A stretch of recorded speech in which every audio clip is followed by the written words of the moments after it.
My son thought he could discard me via text message like a piece of scrap metal. He thought I was just a senile old man who would quietly fade into the background while he enjoyed the luxury vacation I paid for. He forgot that before I was a retiree, I was a precision engineer. When I read his text on the morning we were supposed to leave telling me I was no longer invited to the cruise I had funded, I didn't cry. I didn't beg. I simply walked into my home office, opened my safe, and initiated a sequence of events that would strip them of everything they took for granted. They wanted a private family vacation without the old man. Well, I decided to give them more privacy than they could ever handle. By the time they return to shore, they won't even have a home to come back to. Before I tell you exactly how I dismantled their entire lives in less than a week, let me know in the comments where you are watching from. Hit that like button if you believe that respecting your parents is a non-negotiable rule of life. My name is Thomas Miller. I am 70 years old, and for the last 4 decades, my hands have been stained with grease and metal shavings. I built Miller Precision Mechanics from a single lathe in a garage into a regional powerhouse. I made parts for aerospace companies, for medical devices, for things that require absolute perfection. My wife, Martha, God rest her soul, was the heart of the operation, while I was the hands. When she passed away 3 years ago, the silence in our house was louder than any machine in my shop. To fill that silence and to secure the future for my son Brian and his wife Kimberly, I made the hardest decision of my life. Last month I sold the shop. I signed the papers, handed over the keys to a conglomerate, and walked away with a check for $3.8 million after taxes. I haven't told Brian the full amount yet. He knows I sold it, but he thinks I just got enough to retire comfortably. I wanted to surprise them. I wanted to set up trust funds for grandchildren that don't even exist yet. To celebrate this new chapter, I booked us a family cruise to the Mediterranean. It wasn't just any cruise. I booked the royal suite for them and a connecting stateroom for me. I paid for the flight upgrades, the excursions, the premium beverage packages. The total bill came to $24,500. It was a lot of money, but I thought it was an investment in memories. I thought it was a way to reconnect with my son, to show Kimberly that I could be a fun grandfather figure to bond. I was ready. My suitcases were packed by the door. I had polished my best dress shoes. I had even bought a new tuxedo for the captain's dinner. I woke up at 6 in the morning purely out of habit. My internal clock is still set to the shift changes at the factory. I was sitting at the kitchen table nursing a black coffee, feeling a mix of excitement and anxiety, when my phone buzzed against the wood. It was a text from Brian. I put on my reading glasses, expecting a message about what time they would pick me up. Instead, I read the words that made my blood run cold. Dad, change of plans. We think it is best if you sit this one out. Kimberly really needs us to focus on our marriage right now, and she wants it to be just family. We will send you photos. Love you. Just family. I stared at those 2 words until they blurred. Just family. As if I were a neighbor or a distant acquaintance. As if I hadn't changed his diapers, paid for his college tuition at Harvard, and bought the house they were currently sleeping in. I am his father. I am the definition of his family. I didn't reply by text. I needed to hear his voice. I needed him to say this to me man to man. I dialed his number. It rang 4 times. I expected it to go to voicemail, but then the line clicked open. It wasn't Brian. It was Kimberly. Thomas, she said. Her voice wasn't apologetic. It was sharp, impatient, like she was talking to a telemarketer. Did you not get Brian's text? We are really busy trying to get everything packed. I gripped the phone tighter. Kimberly. I paid $25,000 for this trip. My bags are packed.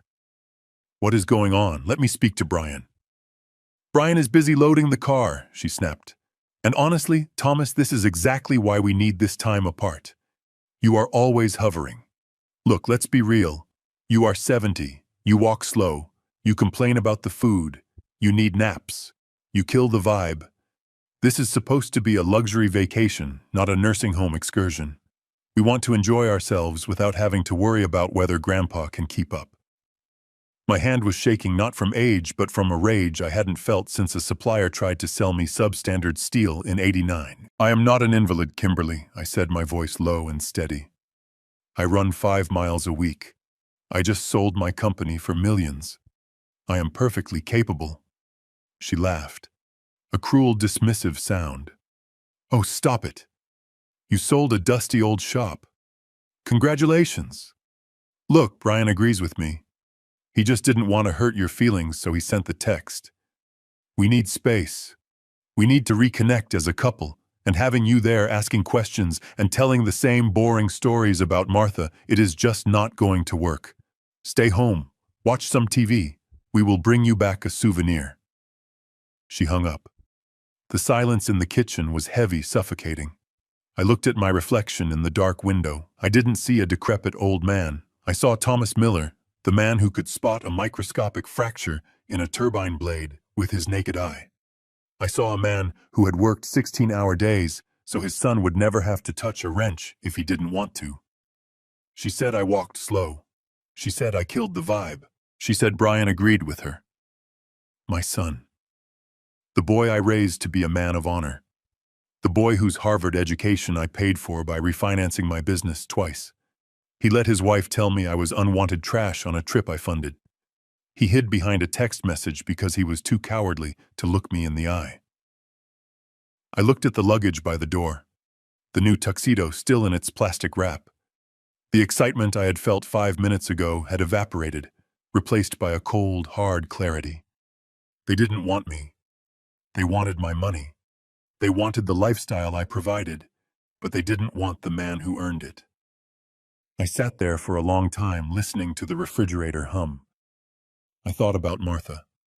I thought about how she wore the same winter coat for 10 years, so Brian could have the best textbooks. I thought about how she scrimped and saved so we could buy that colonial house in the upscale neighborhood, for them paying cash so they wouldn't have a mortgage. They were living in a $1.2 million home that I owned. They were driving cars I leased. They were going on a vacation I paid for. And they had the audacity to tell me I wasn't family. A calm settled over me. It is the same calm I get when I have to troubleshoot a catastrophic machine failure. You don't panic. You assess the damage. You isolate the variables. And then you fix it. I picked up my phone again. I didn't call Brian. I didn't call Kimberly. I opened my banking app. I saw the transaction for the cruise agency. $24,500. Non-refundable. Fine. I scrolled down to see the recent activity on the credit card I gave Kimberly for household expenses. I saw charges from yesterday. $1,000 at a luxury boutique. $500 at a salon. $300 at a wine shop. They were gearing up for a high society parade on the deck of that ship. They were planning to play the part of the wealthy power couple, spending my hard-earned money while leaving me behind like a discarded tool. I closed the app. I stood up and walked to the window. The sun was just starting to rise, casting long shadows across my lawn. Kimberly was right about one thing. I am old. I do have old-fashioned values. And one of those values is that you get what you pay for. And another is that you never, ever bite the hand that feeds you. They wanted to cut me out. Fine. I would give them exactly what they asked for. I would remove myself from the equation completely, but I would take my foundation with me. I walked over to my suitcases. I didn't unpack them. I simply moved them to the closet. Then I went to my desk and pulled out a fresh notepad. I picked up my favorite drafting pen. Step 1, verify the parameters. Step 2, identify the structural weaknesses. Step 3, execute the demolition. I needed to see them. I needed to look Brian in the face one last time before they left. I needed to give them one final chance to be decent human beings, although my gut told me the time for that had passed long ago. I grabbed my car keys. I wasn't going to the port to wave goodbye. I was going to their house, my house, to hear their lie in person. And while I was there, I was going to retrieve something very important. Kimberly said I ruined the atmosphere. Well, she has no idea. The storm hasn't even started yet. I am Thomas Miller, and I am about to teach my son a lesson that Harvard couldn't. I walked out the door, locked it, and got into my truck. The engine roared to life, a sound of raw power. I shifted into gear. The cruise ship departs at 4 this afternoon. That gives me 8 hours. 8 hours is plenty of time to re-engineer their entire reality. They wanted just family. They are about to find out what it feels like to be an orphan. I pulled my truck into the driveway of the house at 42 Oakwood Lane. But it is not old money. It is my money. It is the result of 40 years of sweating over lathes and negotiating steel contracts. I remember the day I handed the cashier check to the realtor. $1,200,000. I paid it in full because Martha always said interest was the devil's tax. We wanted Brian to start his life debt-free, to have the security we fought tooth and nail to acquire. Now looking at the house, I didn't feel pride. I felt like a landlord inspecting a property that had been overrun by squatters. I turned off the engine and took a deep breath. My heart rate was steady at 60 beats per minute. Panic is for amateurs. Precision requires calm. I walked up the flagstone path, noticing that the hydrangeas Martha had planted were dying of thirst. They couldn't even be bothered to turn on the sprinkler system I installed. I rang the doorbell. It took a full minute before the door opened. Brian stood there. He looked disheveled, his shirt half tucked in, sweat beading on his forehead. When he saw me, he didn't open the door wider. He stepped into the frame, using his body as a shield. "Dad," he said, his voice cracking slightly. "I thought I told you we were busy." I looked at my son. He is 35 years old, but in that moment, he looked like a teenager caught smoking behind the garage. "I wanted to hear it from you, Brian," I said, my tone flat. "You sent a text message to cancel my spot on a $25,000 vacation on the morning of departure. I think I deserve an explanation face to face." Brian ran a hand through his hair. He looked back over his shoulder into the house, then turned back to me. His eyes were shifting, unable to lock onto mine. "Look, Dad, it is complicated."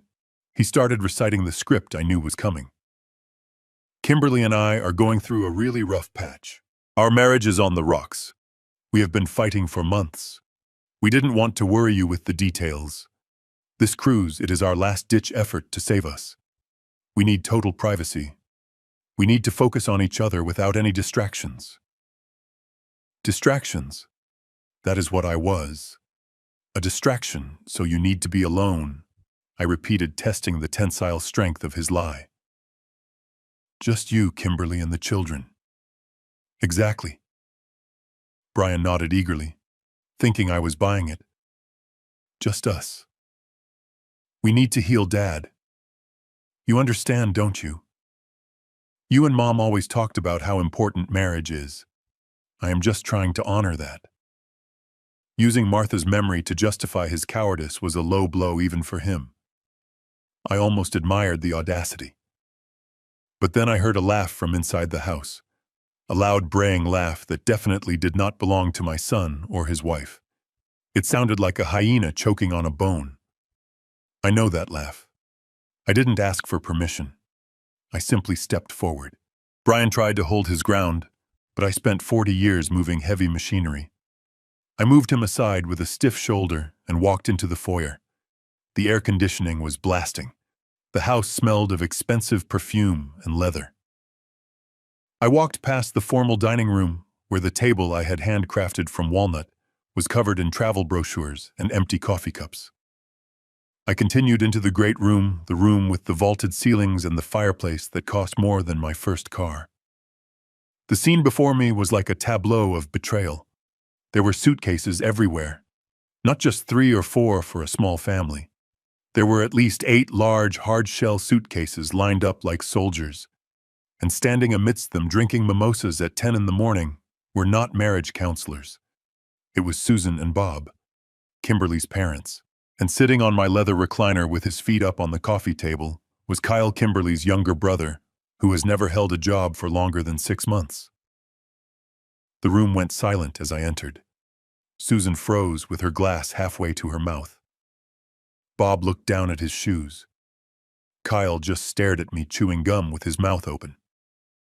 "So this is what a private attempt to save a marriage looks like," I said, my voice echoing in the sudden quiet. Brian rushed in behind me, stammering, "Dad, wait, I can explain." Kimberly descended the stairs at that moment. She was wearing a wide-brimmed sun hat and carrying a designer beach bag. When she saw me, her expression didn't show shame. It showed annoyance. Pure, unadulterated irritation. "Oh, for heaven's sake, Thomas," she snapped, dropping the bag on a chair. "Do you have to make everything a scene?" I ignored her tone. I walked over to the pile of luggage. I looked at the tags. I saw Brian's name. I saw Kimberly's name. And then I saw it. A bright blue tag on a Louis Vuitton suitcase that certainly didn't belong to me. Guest name, Susan Henderson. Cabin Royal Suite Connecting. That was my cabin. That was the room I had paid $6,000 for so I could be close to my grandchildren. I turned to Kimberly. "You gave my ticket to your mother." Kimberly walked over to the kitchen island and poured herself a glass of water, acting as if this were the most normal thing in the world. "My parents are here for emotional support." "Thomas," she said, taking a sip, "Brian and I are in crisis. I need my family around me. My mother helps with the kids. My father offers guidance. They are essential for this trip if we are going to make it work. And Kyle." I pointed to the brother who was now scrolling on his phone. "Is he here for spiritual guidance? Kyle is going through a hard time," she said dismissively. "He needed a break from what I asked." "From unemployment," Kimberly slammed the glass down. "See, this is exactly why you weren't invited. You are negative. You are critical. You judge everyone. My family brings light and energy. You bring heaviness. You walk around checking the thermostat and inspecting the floorboards like a building inspector. It is exhausting, Thomas. We are going on a luxury cruise to the Mediterranean. We want to drink wine and laugh and relax. We don't want to listen to you talk about gear ratios and interest rates." I looked at Brian. He was standing by the fireplace looking at the floor. He wouldn't even look at me. He was letting his wife eviscerate his father in the house his father bought. "Brian," I said, "I paid $24,500 for this trip. I transferred the funds 3 months ago." Brian mumbled something. "Speak up," I commanded. "We appreciate the gift, Dad," he said, finally looking up with pleading eyes. "We really do, and we will pay you back someday. But right now, Kimberly needs this. She needs her family. Her family." The words hung in the air. I looked at Susan and Bob. They were wearing new clothes, expensive resort wear. I recognized the brand logos. I looked at the pile of luggage. I did a quick mental calculation. The clothes, the luggage, the upgrades they must have purchased to add Kyle to the itinerary. They had easily spent $10,000 in the last week. Money that came from the joint account I funded. So I said slowly, piecing it together. "You are taking the vacation I paid for. You are staying in the suite I booked. And you are bringing the in-laws who haven't contributed a dime to this household, all while telling me I am too old and boring to join." "It is not about the money," Thomas Susan chimed in, her voice shrill. "It is about the family dynamic. You just don't fit the vibe." The vibe. That word again. I looked around the room one last time. I memorized every detail. The wine stain on the rug they hadn't cleaned. The scratches on the hardwood floor from dragging suitcases. The way Kimberly looked at me with utter contempt, like I was the hired help who had overstayed his welcome. I realized then that there was no saving this. There was no misunderstanding. This was a hostile takeover. They had taken my resources, my generosity, and my love, and they had weaponized it against me. "Fine," I said. I kept my face completely neutral. I adjusted my cuffs. If that is how it is. I turned to Brian. Have a safe trip, son. I hope the emotional support is worth it. I didn't wait for a response. I turned and walked out the front door. As I closed it behind me, I heard Kimberly let out a loud sigh. Finally, she said, I thought he would never leave. God, he is so depressing. I walked back to my truck. The sun was higher now. The heat was rising. I sat in the driver's seat and looked at the house one last time. They thought I was leaving to go home and sulk. They thought I was going to sit in my empty house and wait for their postcards. They were wrong. I wasn't going home. I was going to verify a few things. You see, when I was in the kitchen, I noticed something in the trash can by the door. It was just a glimpse, but my eyes are trained to spot anomalies. It was a brochure, and next to it a crumpled piece of paper with my name on it. I needed to see what that was. But I couldn't go back in there now. I had to be smart. I had to be patient. I started the truck and drove down the street, but I didn't go far. I pulled into a cul-de-sac 2 blocks away and waited.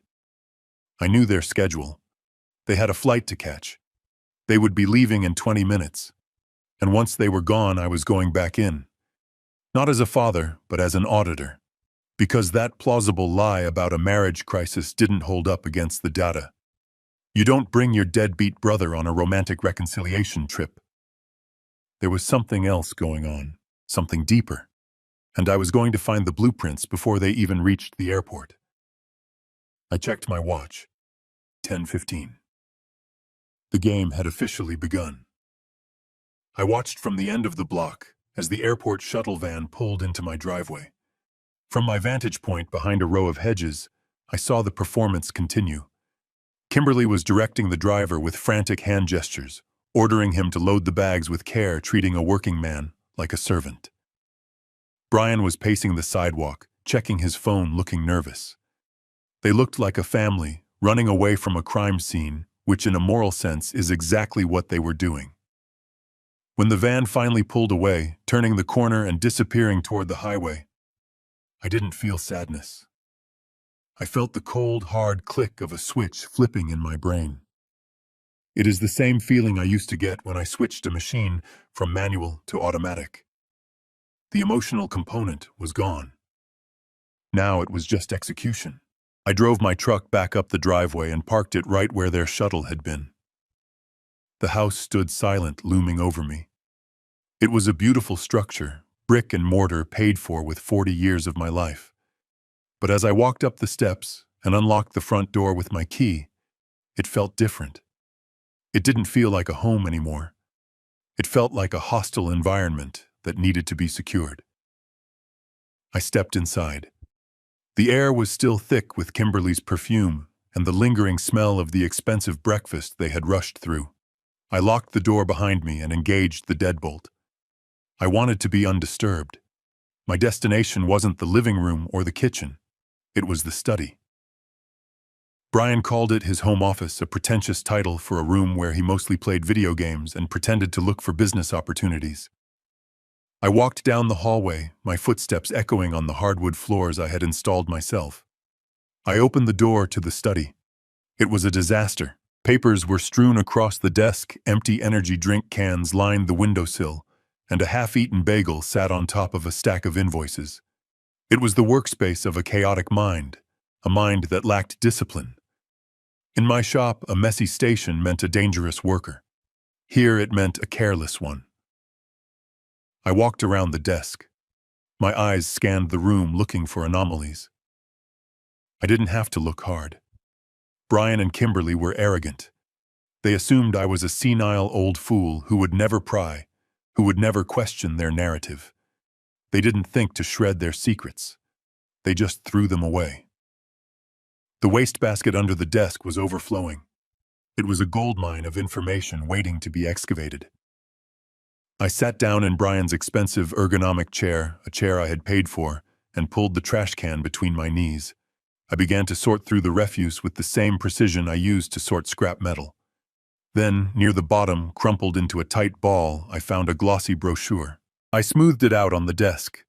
The cover featured a generic stock photo of smiling elderly people playing checkers in a sunlit room. The title read, Golden Horizon Charity Care Facility. Charity care. I frowned.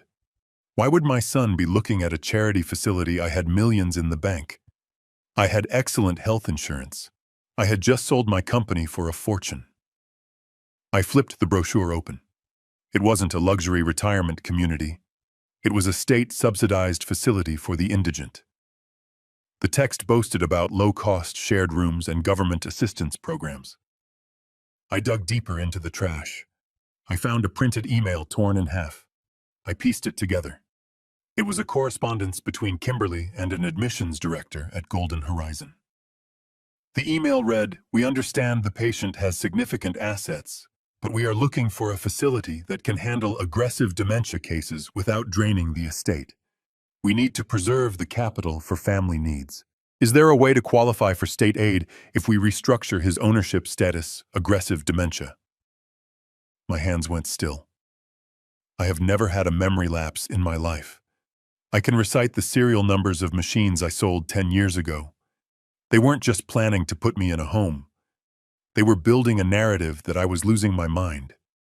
They wanted to warehouse me in a low-budget facility to save my money, so they could spend it on themselves. But the smoking gun was at the very bottom of the bin. It was a draft document, heavy bond paper, with sticky notes attached to the margins in Kimberly's handwriting.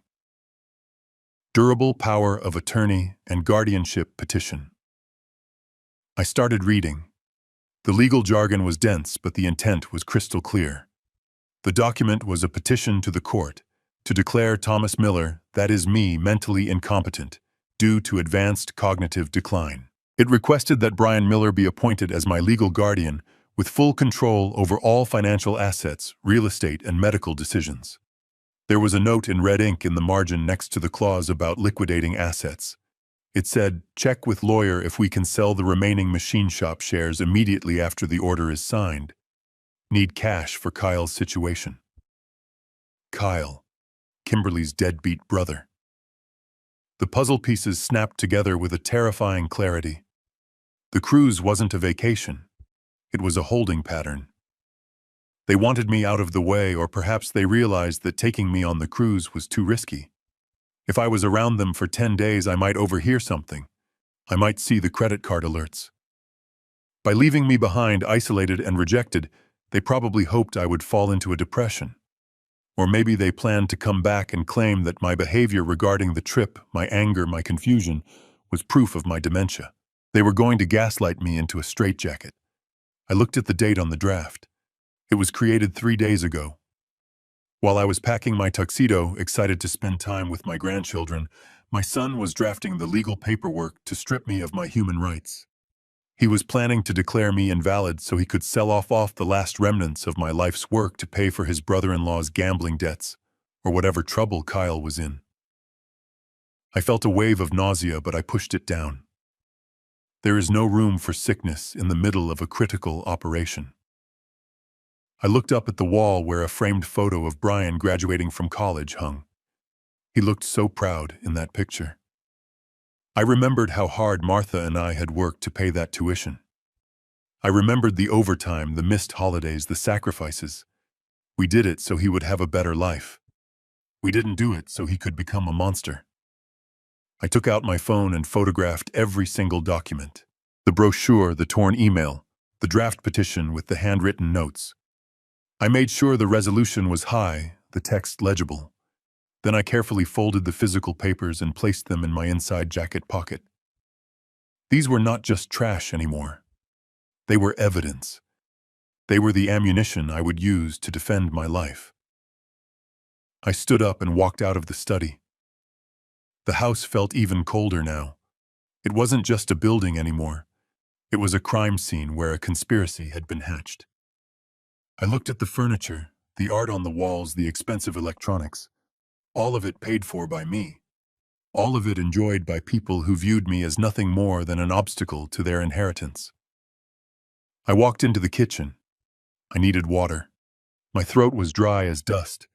As I filled a glass from the tap, I noticed a calendar on the refrigerator. It was one of those family organizers Kimberly loved to display. Today's date was circled in red Mediterranean cruise. Underneath it, in smaller letters barely legible, was a note.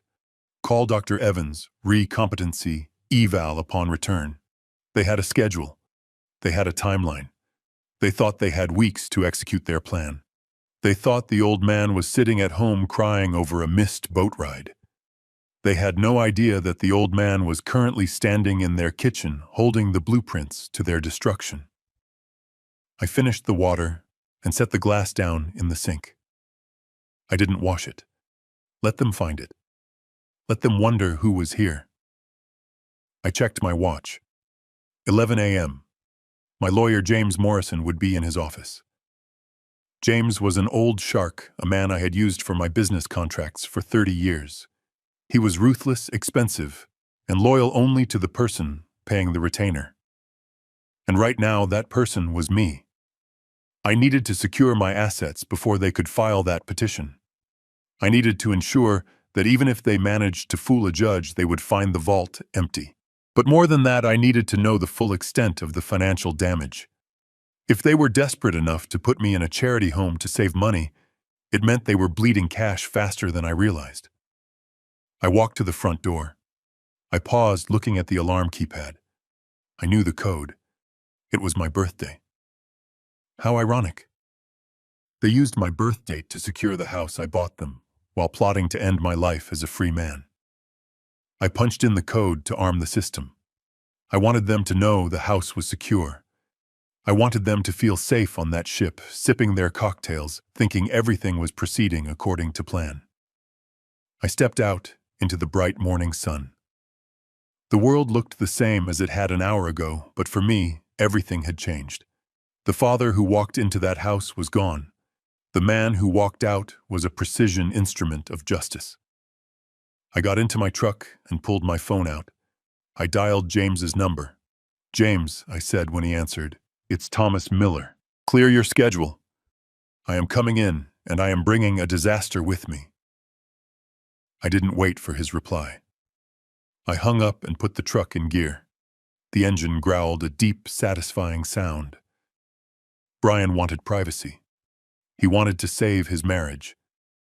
Well, I was about to give him a divorce from his inheritance that would be final and non-negotiable. I drove away from the house on Oakwood Lane, not looking back. The demolition had begun. I drove my truck into the city, merging onto the highway with the flow of weekend traffic. To anyone watching, I was just an old man in a Ford F-150, perhaps heading to the lake for a quiet afternoon of fishing. In reality, I was hunting. I parked 3 blocks away from the glass tower that housed Morrison and Partners. I walked the rest of the way, my baseball cap pulled low. James Morrison has been my lawyer for 30 years. He is a man who wears $3,000 suits and smiles like a shark sensing blood in the water. We have a history. He helped me sue a supplier who tried to bankrupt me in the 90s. He helped me structure the sale of my company last month. He knows where every financial skeleton in my closet is buried, mostly because he helped dig the holes. I didn't have an appointment, but when you pay the kind of retainers I do, you don't need one. The receptionist, a sharp woman named Eleanor, who has been with James as long as I have, nodded me straight through to the corner office. "Thomas," James said, standing up from his mahogany desk. He didn't offer a pleasantry. He saw the look on my face. He saw the folder of crumpled papers I pulled from my jacket pocket. He pointed to the leather chair opposite him. "Sit. Tell me who we are destroying today." I sat down and laid the evidence on the desk. The brochure for the charity home. The torn email about my alleged dementia. The draft petition for guardianship. James put on his reading glasses. He went silent. The only sound in this room was the hum of the air conditioning and the rustle of paper as he turned the pages. I watched his face. James is a man who has seen everything: divorce, embezzlement, corporate espionage. But as he read the notes in Kimberly's handwriting, his jaw tightened. They are moving fast, he said, finally taking off his glasses. This petition is aggressive. They are citing cognitive decline to bypass the usual waiting periods. They want emergency temporary guardianship. If they file this on Monday, while you are supposedly confused about missing the cruise, a judge might grant it ex parte. That means without you even being there to defend yourself. They won't get the chance, I said. I want to liquidate everything, James. I want to trigger the nuclear option on the house. I want to secure the proceeds from the shop sale so deep in a trust that they would need a submarine to find it. James nodded, tapping a gold pen against the desk. We can do that. But first, we need to check the current status of the real estate assets. I recall there was a hanging issue with the deed transfer on the Oakwood Lane property. He turned to his computer and began typing furiously. I frowned. Hanging issue? We bought that house 3 years ago, I said. I paid $1.2 million in cash. I put Brian on the deed so he would feel like a man, like a homeowner. But we agreed I would transfer full title to him once they settled in. Correct, James murmured, his eyes scanning the screen. We prepared the quitclaim deed and the transfer of ownership affidavit 2 years ago. It was supposed to be a gift, a tax-free transfer of equity. He stopped typing. A slow, predatory smile spread across his face. Thomas, do you remember why that transfer was delayed? I thought back. I remembered sitting in this very office waiting for Brian and Kimberly. They never showed up. Brian had called breathless, saying Kimberly had a crisis with a dress fitting for a gala or some nonsense. They rescheduled. Then they rescheduled again. And then life happened. Martha got sick. I got busy with the shop. We just forgot. They never signed it, did they? I asked, feeling a surge of adrenaline. James turned the monitor toward me. Not only did they never sign it, he said, pointing to the digital record, but because the initial purchase was structured to protect your investment until the transfer was finalized, you are not just a name on the deed. You are the majority equity holder. I leaned in, squinting at the legal text. The deed lists Thomas Miller and Brian Miller as joint tenants with rights of survivorship. But there is an addendum here, Clause 14b, which specifies that until the quitclaim is executed, the primary investor, that is, you, retains 51% controlling interest in the property. 51%. I sat back, letting the number sink in. I didn't just own a room in that house. I owned the house. Brian was, for all legal purposes, a minority shareholder living in my corporate headquarters. That means I can force a sale, I said. James chuckled darkly. Thomas, with 51%, you can paint the house pink and turn it into a petting zoo if you want. But yes, you can force a sale.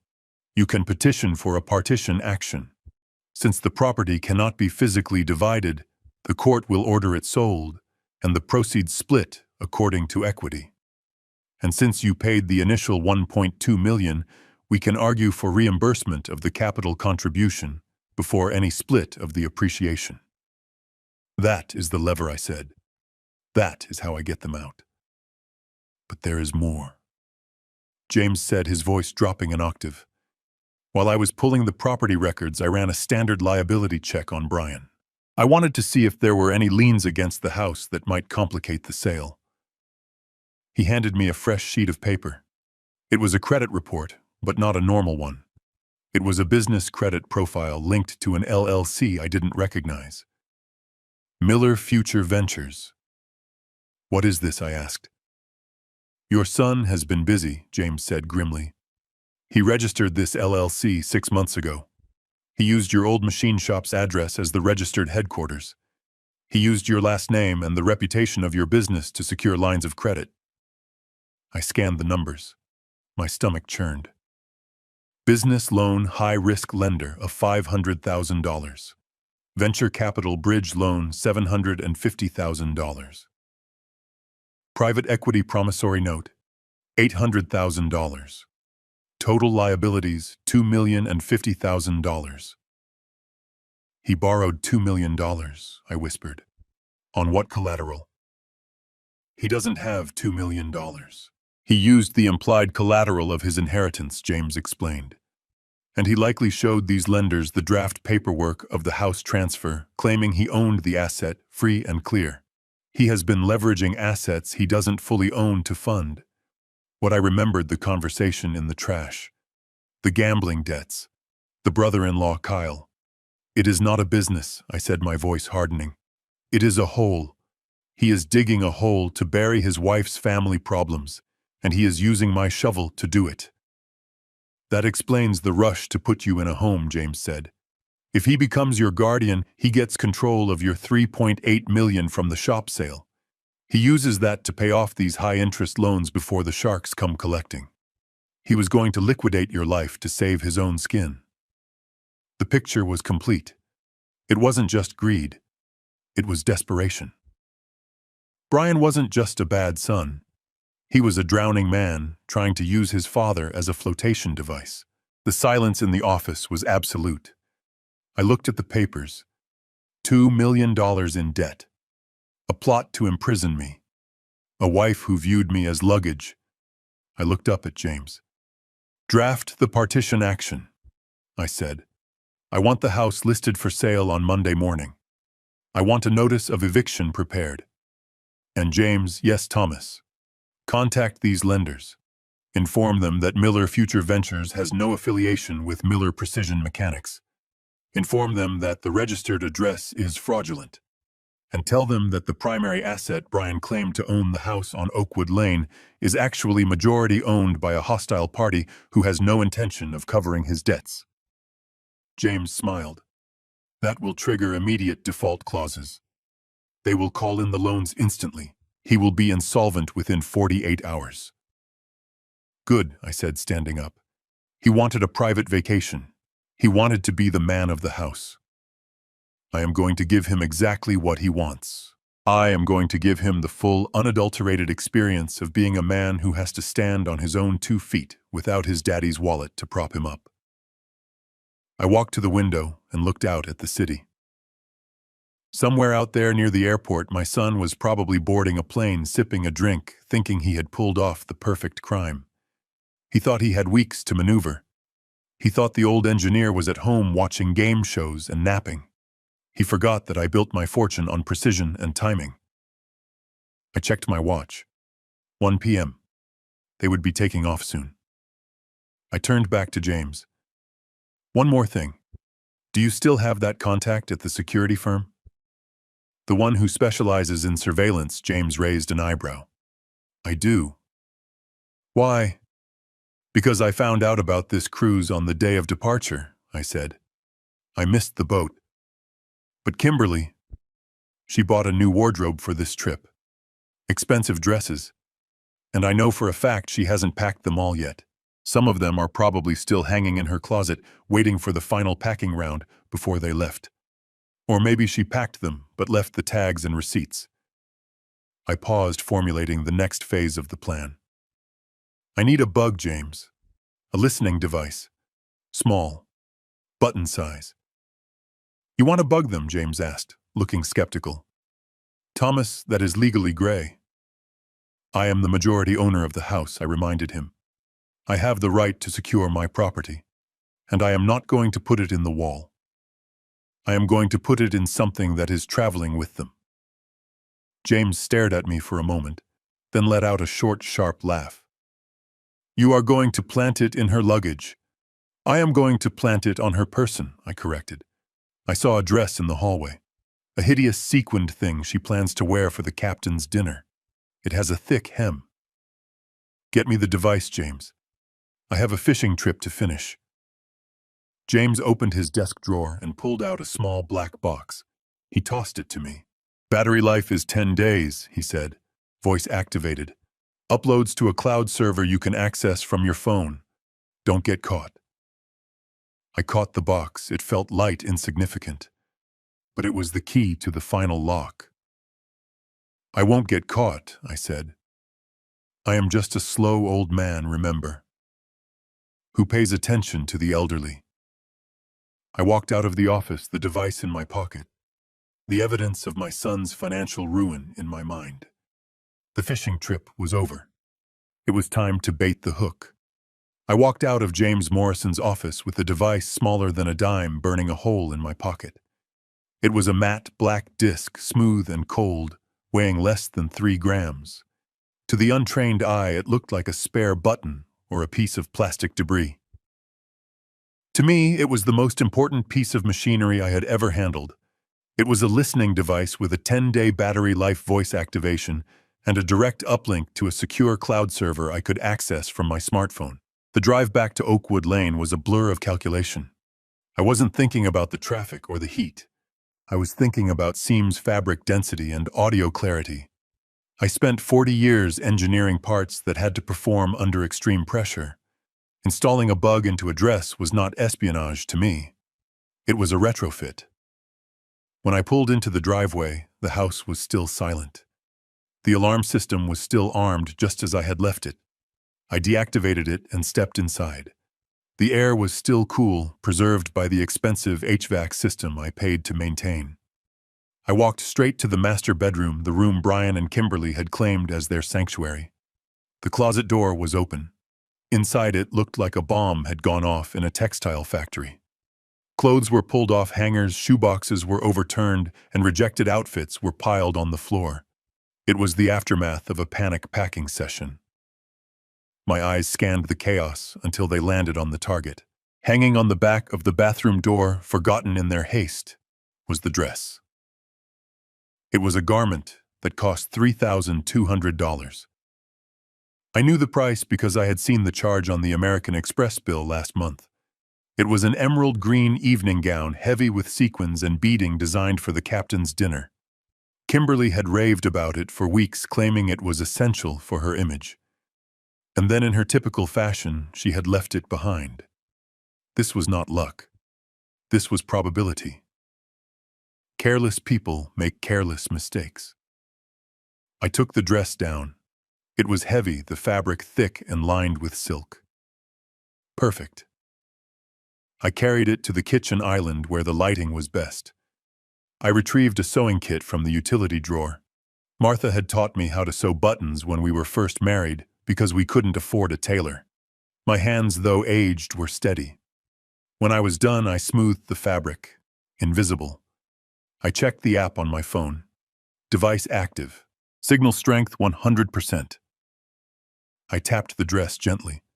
The bars on the audio visualizer jumped. It was working. Now came the delivery. I picked up my phone and dialed Brian. He answered on the second ring, his voice tense. Dad. Why are you calling? We are at the hotel waiting for the shuttle to the port. You forgot something, I said, keeping my voice helpful, almost subservient. Kimberly's green dress.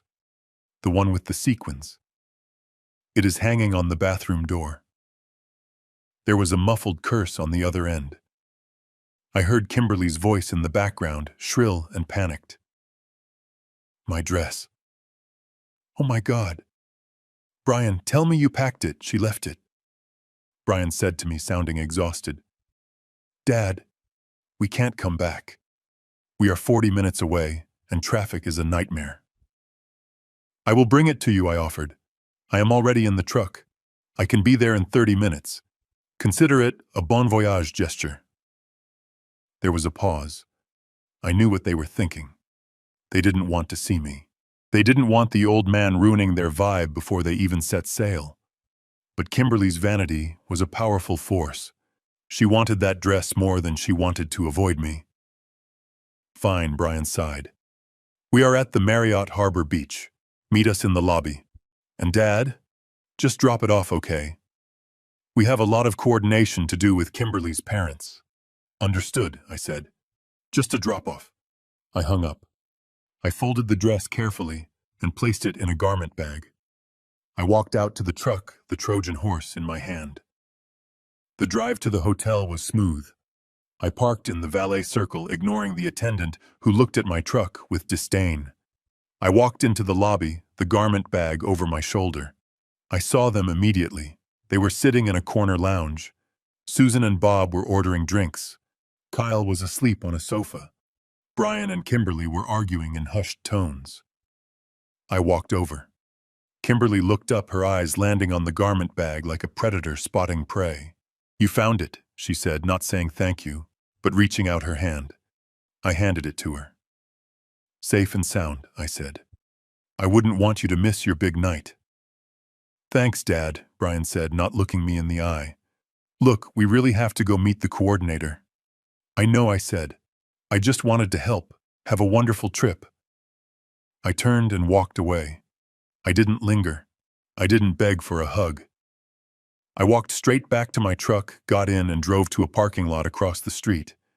I turned off the engine and put on my noise-canceling headphones. I opened the app. The audio feed was crystal clear. At first there was just the sound of rustling fabric as Kimberly unzipped the bag to check the dress. "It's fine," I heard her say. The old fool didn't wrinkle it. Then the sound of movement. Walking. An elevator ding. They were moving to a more private area, likely their hotel room, before heading to the ship. The door clicked shut. The background noise of the lobby vanished, replaced by the hum of a quiet room. I poured myself a coffee from my thermos and listened. "So is everything set?" with the lawyer Kimberly's voice cut through the silence. It was sharp, devoid of the fake sweetness she used in front of neighbors. Brian's voice replied lower, more hesitant. "Yes. He is drafting the petition now. We file it on Monday morning. By the time we get back from the cruise, the emergency order should be signed." "Good," Kimberly said. "I don't want to spend another month pretending to be nice to him. It is exhausting." "Did you tell the facility about his dietary restrictions?" "Who cares about his diet?" Brian laughed. It was a cold, unfamiliar sound. "It is a state facility, Kim. They feed them whatever slop is cheapest. He will eat what he is given." My hand tightened around the coffee cup. State facility. Slop. "But are you sure we can sell the shop shares immediately?" Kimberly asked. "Kyle's bookie is calling me every day. He needs that 50,000 by the first of the month, or he is going to start breaking legs." "Don't worry," Brian assured her. "Once I have power of attorney, I can liquidate whatever I want. I will claim it is for his medical care. We will sell the remaining 49% of the shop equity. That should net us at least 200,000. We pay off Kyle's debt, put the rest in the offshore account, and dump the old man in the golden horizon." Kyle's debt. Gambling. My son was planning to sell the last pieces of my legacy, the company I built with my own sweat, to pay off a thug who was threatening his deadbeat brother-in-law. "But what about the house?" Kimberly asked. "Can we sell that too eventually?" Brian said. "But let's keep it for now. We can rent out his room once he is gone. Maybe turn it into an Airbnb. More income stream." They were carving up my life like a Thanksgiving turkey. "I just want this over with," Kimberly sighed. "I want him gone. He is just a weight, Brian. A heavy, useless weight." "He is," Brian agreed. "He is an old ATM that is starting to malfunction. We just need to make one last withdrawal and then unplug the machine." Unplug the machine. I sat in my truck, the Florida sun beating down on the windshield, and felt a chill that went straight to my marrow. My son. The boy I taught to ride a bike. The boy I held when he cried over a broken toy. The man I had entrusted with my future. He didn't see a father. He saw a malfunctioning appliance, a broken ATM. I took off the headphones. I didn't need to hear anymore. The evidence was recorded. It was saved in the cloud, duplicated on 3 different servers. It was admissible. It was damning. I looked at the hotel across the street. I could see the window of what I assumed was their suite. They were in there high-fiving, drinking my champagne, planning my demise. They thought they had won. They thought the game was over. They didn't realize that the ATM had just installed a self-destruct sequence. I picked up my phone. I didn't call the police yet. That was too easy. Too quick. I wanted them to get on that boat. I wanted them to be in the middle of the ocean, surrounded by luxury they couldn't afford when the hammer dropped. I opened my contact list and found James Morrison's number again. "James," I said when he answered. Proceed with the forced sale. And James Wuss. Yes, Thomas Trigger. The credit freeze. Immediately. I want every card, every account, every line of credit linked to my name or the house to be frozen. But Thomas James warned, if you do that now while they are checking in, do it, I commanded. And James, prepare the eviction notice. I want it taped to the front door before the sun goes down. I hung up. I started the truck. I had one more stop to make before I went home. I needed to move the rest of my things, my photos of Martha, my medals from the Engineering Association, the things that actually mattered. If you were me sitting in that truck listening to your own flesh and blood call you a piece of machinery to be discarded, what would you do? Would you turn the other cheek? Would you try to reason with them? Or would you do exactly what I am about to do and burn their parasitic paradise to the ground?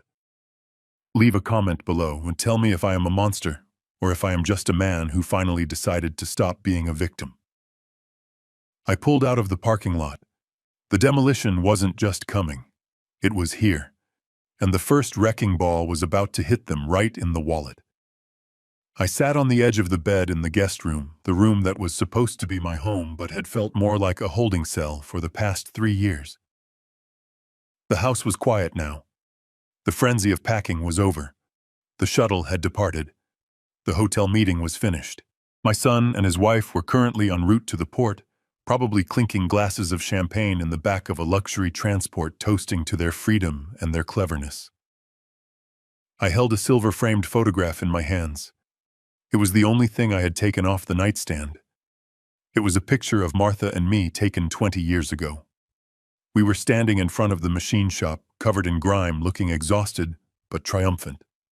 We had just fulfilled a massive contract for a defense contractor. It was the job that finally put us in the black. I ran my thumb over Martha's face. She looked so tired in that picture. The dark circles under her eyes were not from age, but from overwork. She handled the books, the payroll, the cleaning, and the shipping. She worked 18-hour days right alongside me. And she did it all for one reason. Brian.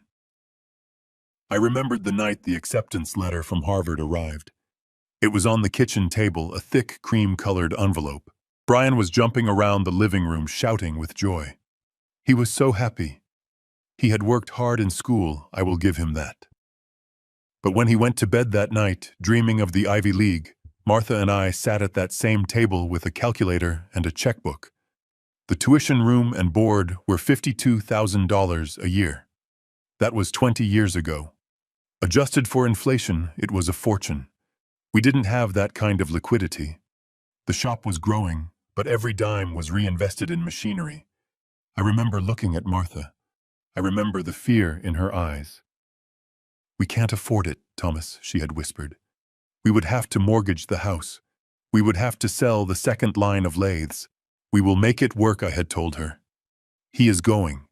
He is going to be the first miller to wear a suit to work instead of overalls. And we did make it work. Martha stopped buying new clothes. We canceled our 10th anniversary trip. She worked herself into the ground for him. She sacrificed her comfort, her health, and eventually her life to build the foundation he stood on. And what did he say about us today? A clueless old man, a malfunctioning ATM, a useless weight to be discarded in a state facility where they feed you slop. I looked at the photo again. I felt a tear slide down my cheek. It wasn't a tear of sadness. It was a tear of pure, white-hot rage. It was a tear of mourning for the wife who had given everything to a boy who grew up to be a monster. He wasn't my son anymore. The realization hit me with the force of a hydraulic press. It wasn't a metaphor. It was a biological fact in my mind. The boy I raised, the boy Martha loved, was dead. He had been replaced by this parasite, this creature who viewed his parents not as human beings, but as resource nodes to be harvested until dry. A son protects his father. A son honors his mother's sacrifice. A predator isolates the weak and strips the carcass. Brian was a predator, and Kimberly was the scavenger picking at the bones. I set the photo down on the bed. I stood up and walked to the window. I looked out at the lawn I paid to have mowed. I looked at the luxury SUV in the driveway that I helped finance. They had mistaken my love for weakness. They had mistaken my generosity for stupidity. They thought that because I gave freely, I had no concept of value. They were about to learn the cost of everything. I pulled my phone from my pocket. My hand was steady. My heart was cold. I dialed James Morrison. He answered on the first ring. He knew I wasn't calling to chat. "James," I said. "I am at the house. I am looking at the assets." "Go on," Thomas James replied. "I want you to execute the forced sale option, the partition action. File it first thing Monday morning. I want the for sale sign on this lawn before they even dock at their first port of call." "Consider it done," James said. "We will cite irreconcilable differences between co-owners. We will demand liquidation of the asset to recover your initial capital contribution of $1.2 million plus appreciation." "But that is not all," I continued. I was walking around the room now, pacing like a tiger in a cage. "I want you to go through the last 10 years of financial records. Every check I wrote to Brian. Every transfer to Kimberly." "Okay," James said, the sound of his keyboard clicking in the background. "What are we looking for?" "I want to reclassify every single transaction," I said. "The $60,000 for the BMW down payment. The $40,000 for their wedding venue overrun. The $15,000 for the nursery renovation. The $10,000 for their anniversary trip to Paris last year." "Reclassify them as what James asked." "Gifts." "No," I snarled. "Loans. Informal demand loans." "Thomas, that is tricky," James warned.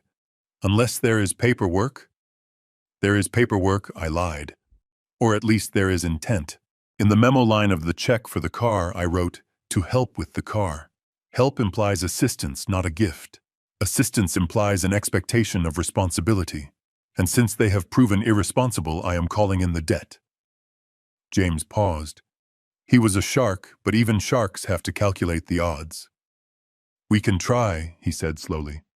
"We can send a demand letter for repayment of informal loans. We can argue that these were advances on an inheritance that has now been revoked. At the very least, it will tie up their credit and freeze their assets during litigation. It will make them insolvent." "That is exactly what I want," I said. "I want them to bleed.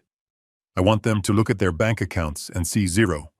I want them to try to buy a cocktail on that ship and have the card declined. I want them to feel the panic Martha felt when we were scraping pennies together for his tuition. I want them to know what it feels like to be helpless."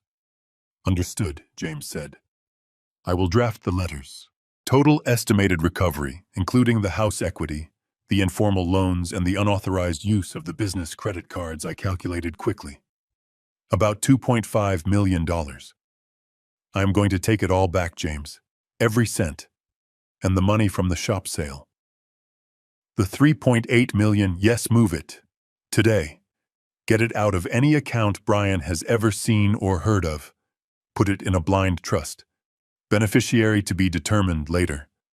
But make sure the trustee is someone who would sooner burn the money than give it to my son."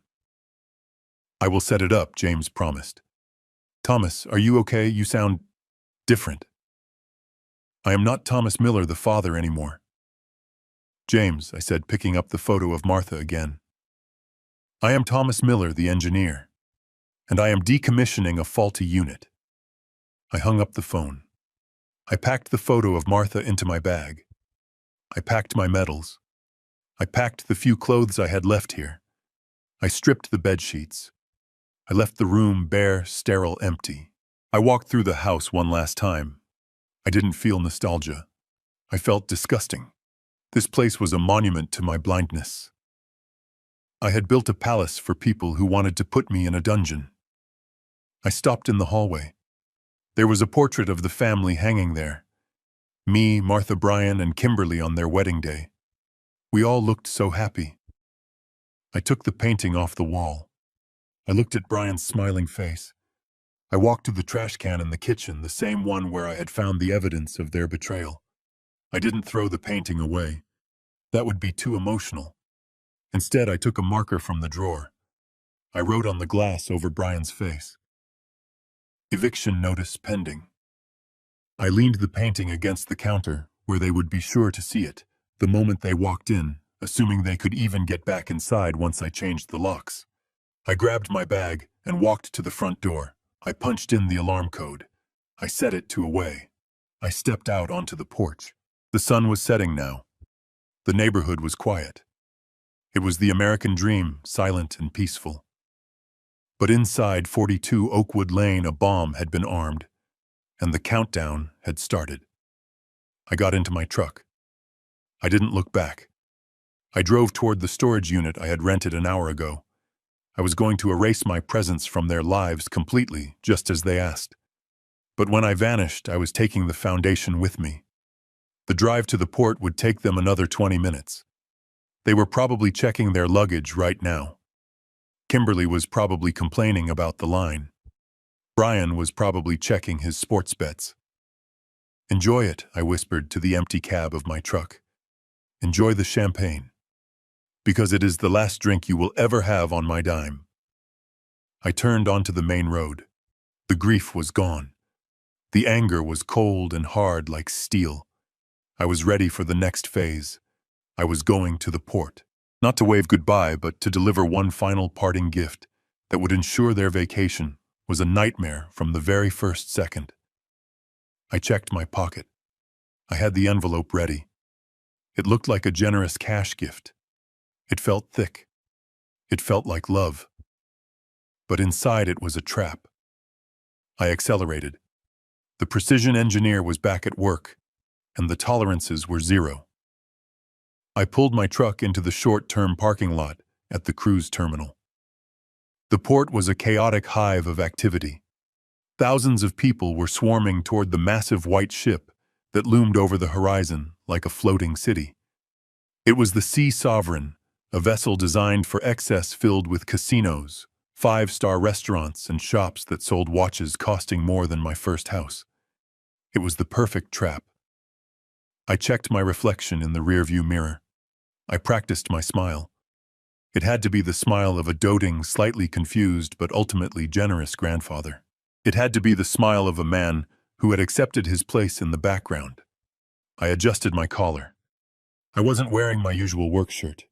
I had put on a soft polo and a beige cardigan, the uniform of the harmless retiree.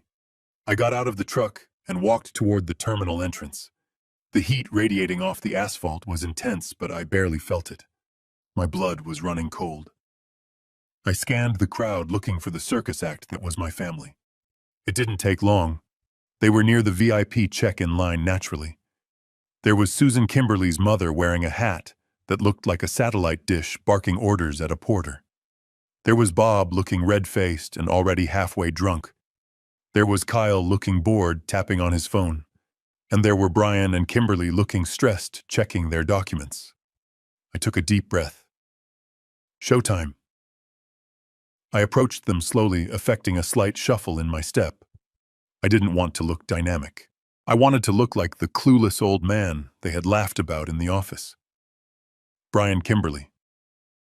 I called out, waving my hand. They turned. The look of sheer panic on Brian's face was almost worth the price of admission. Kimberly's eyes narrowed into slits. She whispered something to Brian, probably asking why the security guard hadn't stopped me. "Dad," Brian said, stepping out of the line. "What are you doing here?" "We already said our goodbyes." You aren't trying to come, are you?" I stopped a few feet away, keeping my hands open and non-threatening.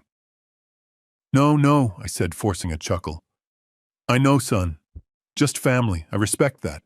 I really do. I wanted to see you off. I wanted to see the ship. It is magnificent, isn't it?" Brian relaxed slightly, his shoulders dropping an inch. "Yeah, Dad. It is huge. Look, we are really in a rush. The boarding group is being called." I know, I said. "I won't keep you. I just wanted to give you this." I reached into my pocket and pulled out the envelope. It was a thick, cream-colored envelope made of heavy cardstock. It felt substantial. It felt expensive.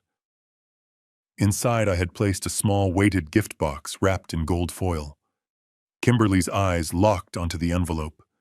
Her greed was a reflex as automatic as breathing. She stepped forward, pushing past Brian.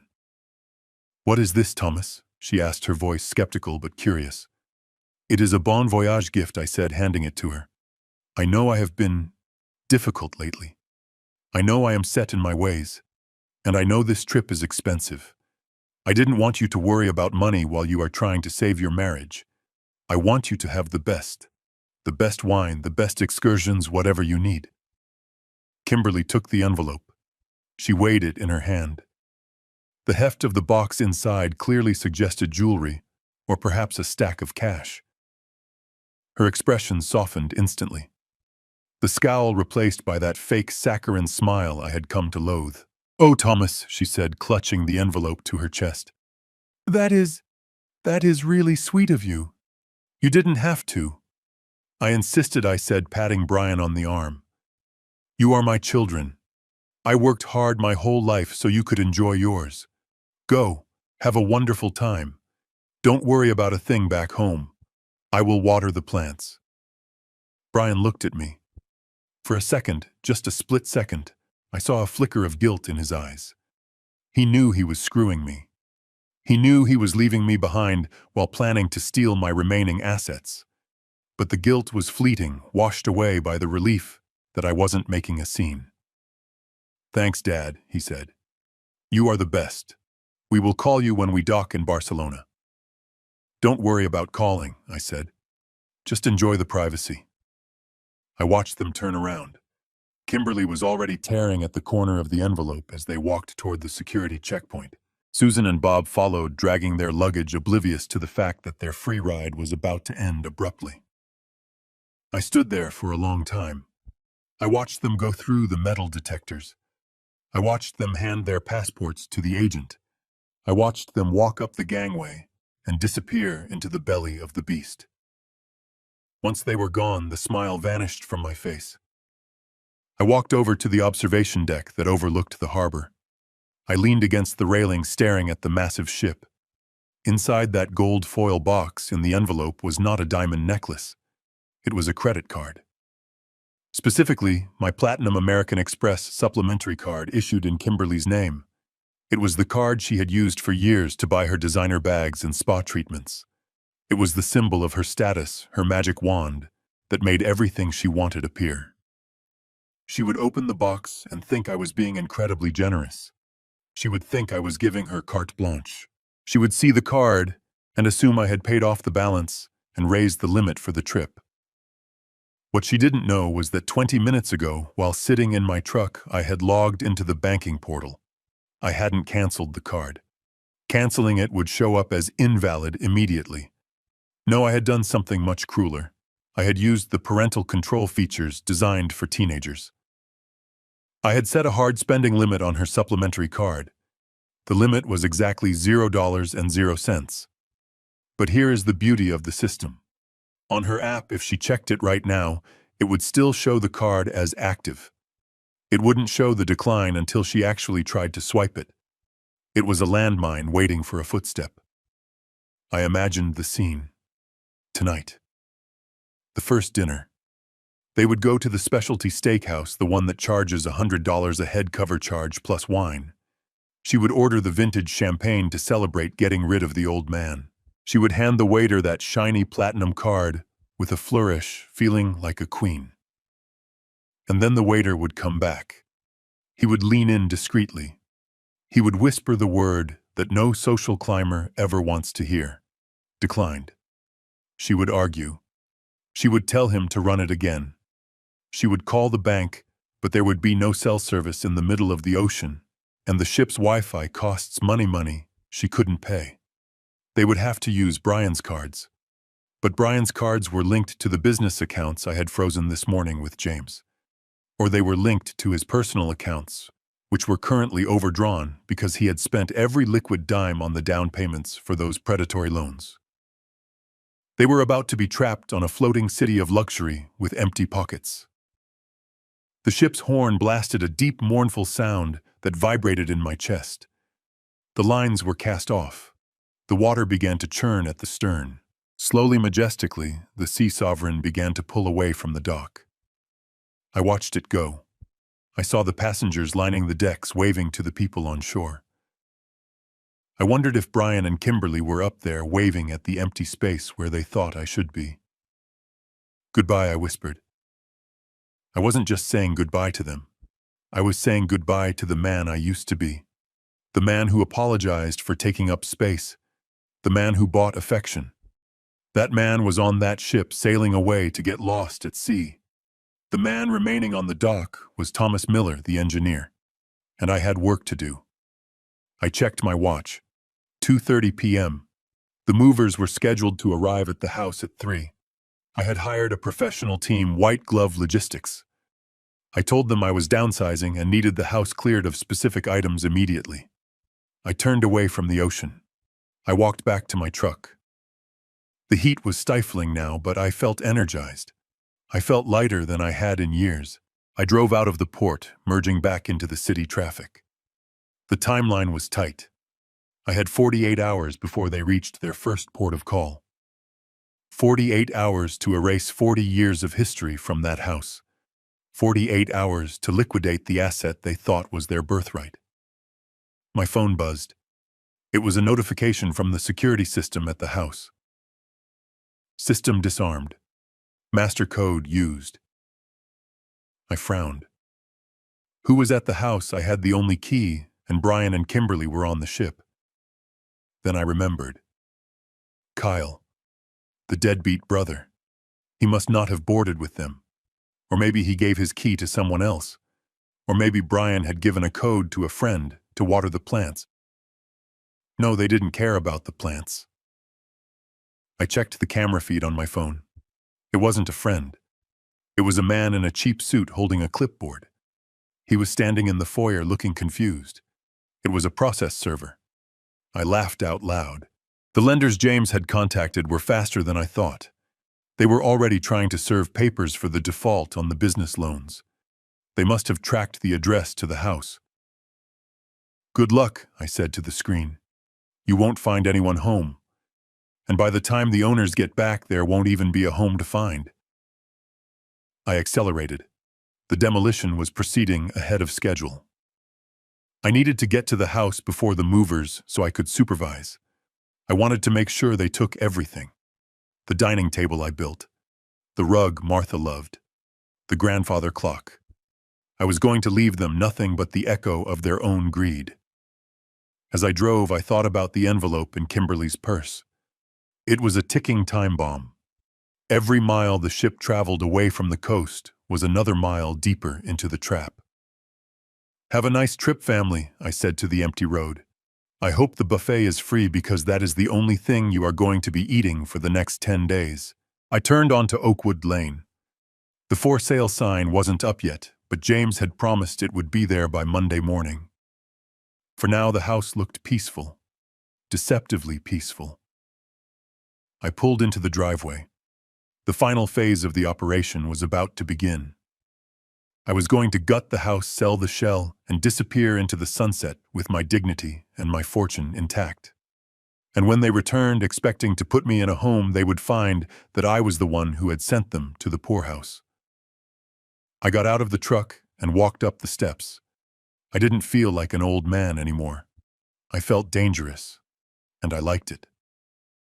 The White Glove Logistics truck was a massive, pristine white beast idling at the curb when I pulled into the driveway.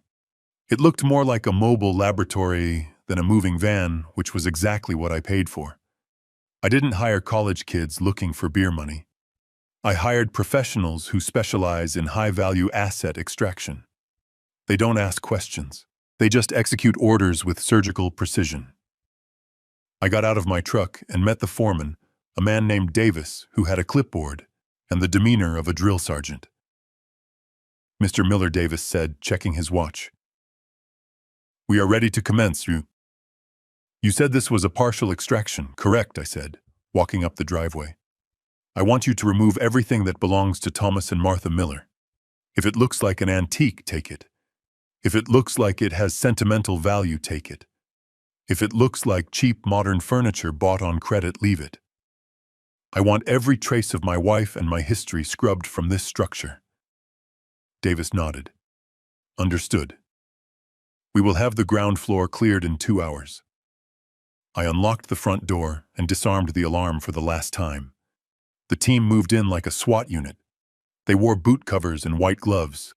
They didn't drag furniture. They lifted it. They didn't toss boxes. They stacked them. I stood in the center of the living room and directed the operation.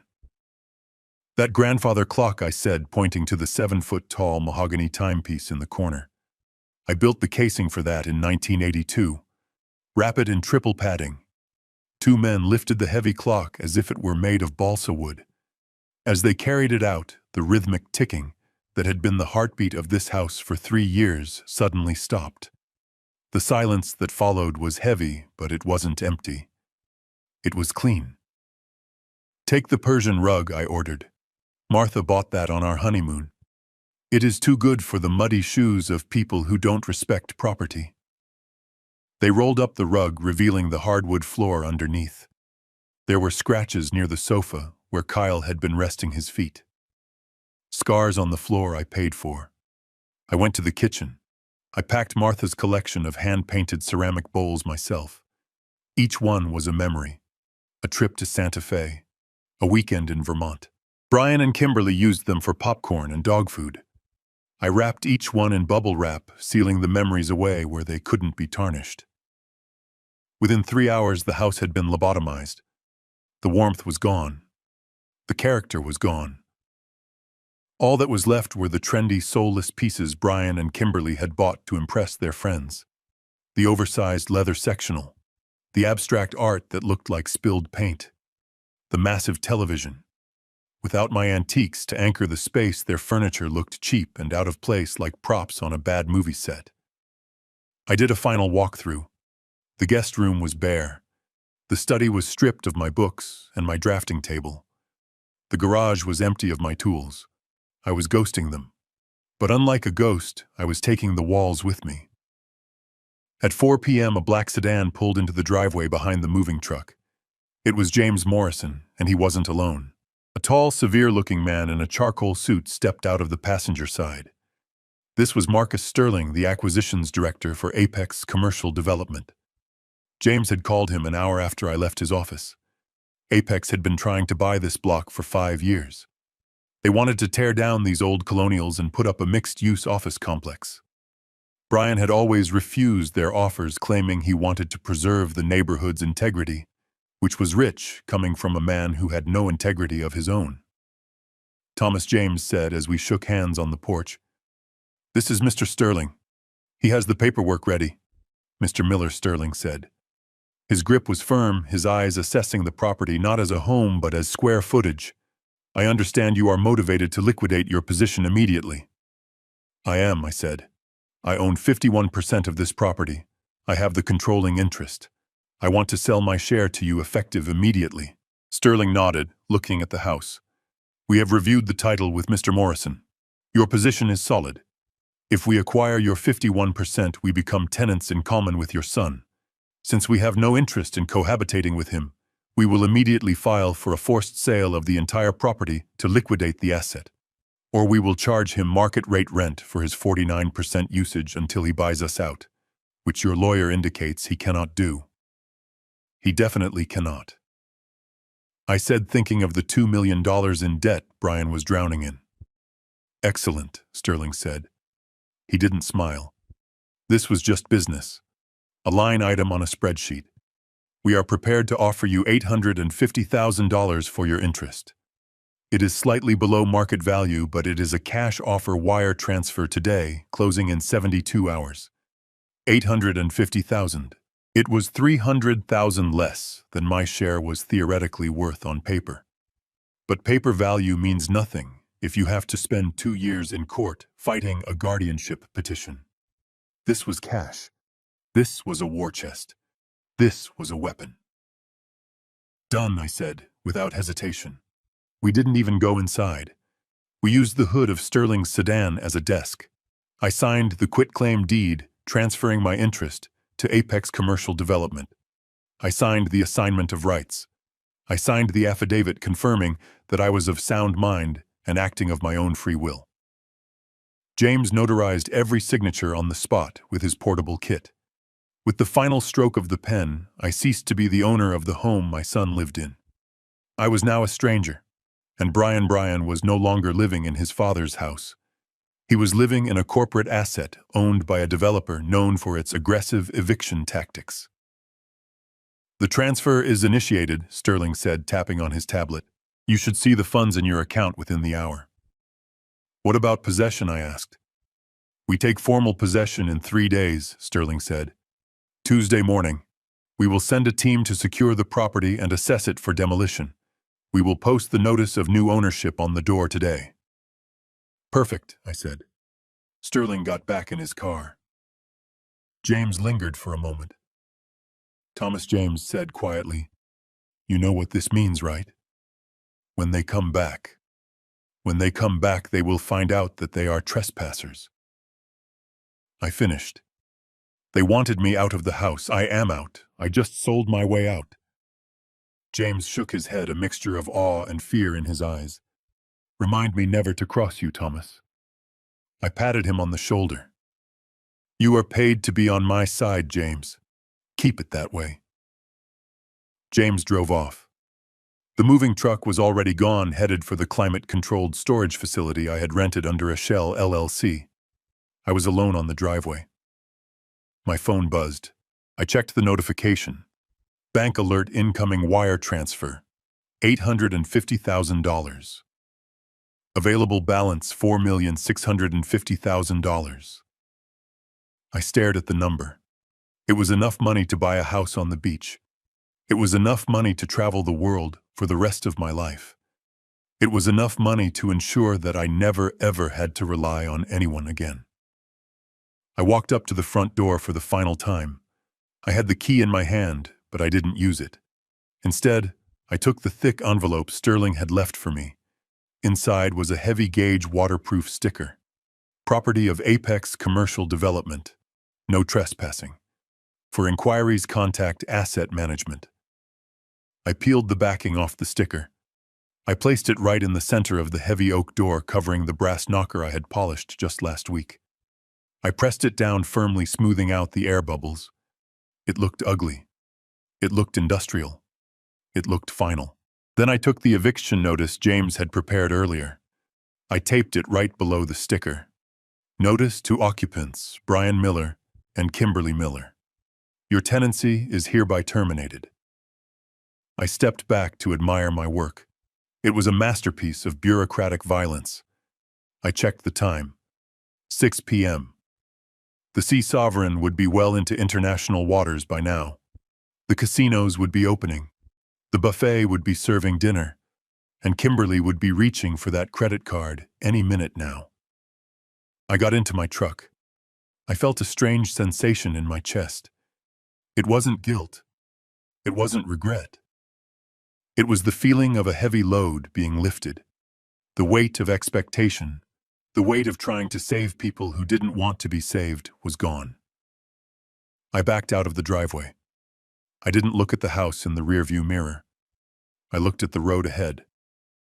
I was homeless, technically, but I had never felt more at home in my own skin. I drove toward the highway. I had a hotel booked for the night. A nice one. 5 stars. And tomorrow I was going to find a balcony with a view of the ocean, order a steak, and watch the satellite tracking of a cruise ship that was carrying a cargo of fools into a hurricane of their own making. The first phase was complete. The trap was set. The house was sold. The money was safe. Now all I had to do was wait for the screams. I sat on the balcony of my hotel suite overlooking the dark expanse of the Atlantic Ocean. On the small table next to my scotch, my laptop was open, displaying a dashboard of financial ruin. Next to it, my phone was connected to the listening device I had sewn into the hem of Kimberly's $3,000 dress. The signal was strong. They were seated in the Lumiere dining room, the ship's most exclusive restaurant. I could hear the clinking of crystal, the murmur of polite conversation, and the soft strains of a string quartet. It was the sound of money. My money, or so they thought. I adjusted the volume on my headphones. Kimberly's voice cut through the ambient noise, loud and brash, amplified by the alcohol I knew she had been consuming since boarding. "This vintage is exquisite," she was saying, likely to her mother. "Thomas gave us this card specifically for tonight. He said, 'Kimberly, treat yourself.' He knows he owes us. After all the stress he caused with his moods lately, it is the least he could do." "Order another bottle?" Brian Susan's voice chimed in. "The one the sommelier recommended. The Chateau Margaux. If Thomas is paying, we should enjoy it. It is compensation for our emotional labor." Emotional labor. The term made my jaw tighten. "Sure, Mom," Brian said. His voice sounded relaxed, arrogant. He was playing the big man, the provider. "Waiter, another bottle of the Margaux, and bring the caviar service for the table." I watched my banking app. I saw the pending authorizations lining up like dominoes. They had already racked up charges at the duty-free shop. A Tag Heuer watch, designer sunglasses, a spa package for 3. The onboard system approves these charges initially based on the card on file, but it batches them for processing at dinner. And that batch was about to hit the firewall I had built. My phone buzzed. A notification from American Express. "Transaction attempt, Sea Sovereign Fine Dining. Amount $1,850. Status declined. Reason spending limit exceeded." I smiled. The first domino had fallen. I listened intently. There was a pause in the conversation on the ship. Then a polite foreign voice. The waiter. "Excuse me, madam. There seems to be an issue with the card." Kimberly laughed. A nervous, dismissive titter. "What issue, It is a platinum Amex. There is no limit. Try it again. You probably chipped the chip or something." "Certainly, madam." One moment. I watched the screen. Transaction attempt, Sea Sovereign Fine Dining. Status declined. The waiter returned. I could hear the shift in his tone. The deference was evaporating, replaced by the cool professionalism of a man who realizes his tip is in jeopardy. "I am sorry, madam. The card has been refused by the issuer. Do you have another form of payment?" Silence at the table. "Refused." Kimberly's voice rose an octave. "That is impossible. My father-in-law just handed me that card today. He said it was for the trip. Brian, call him. Call him right now. He probably forgot to unlock the travel notification." Stupid old man. Brian's voice came next, sounding annoyed. "Give me a second. I will use the business card. The Visa. It has a 50,000 limit. Just put it on that." I watched the second screen on my laptop, the dashboard for the business accounts James Morrison had flagged this morning. Transaction attempt, Miller Future Ventures Visa. Status declined. Reason account frozen. Fraud alert. The waiter was back instantly. This time, he wasn't alone. I could hear the heavy footsteps of another man approaching the table. The maitre d', or perhaps security. "Sir, the business card was also declined. Code 05. Do not honor." What Brian shouted. The sound of a chair scraping against the floor. "That is ridiculous.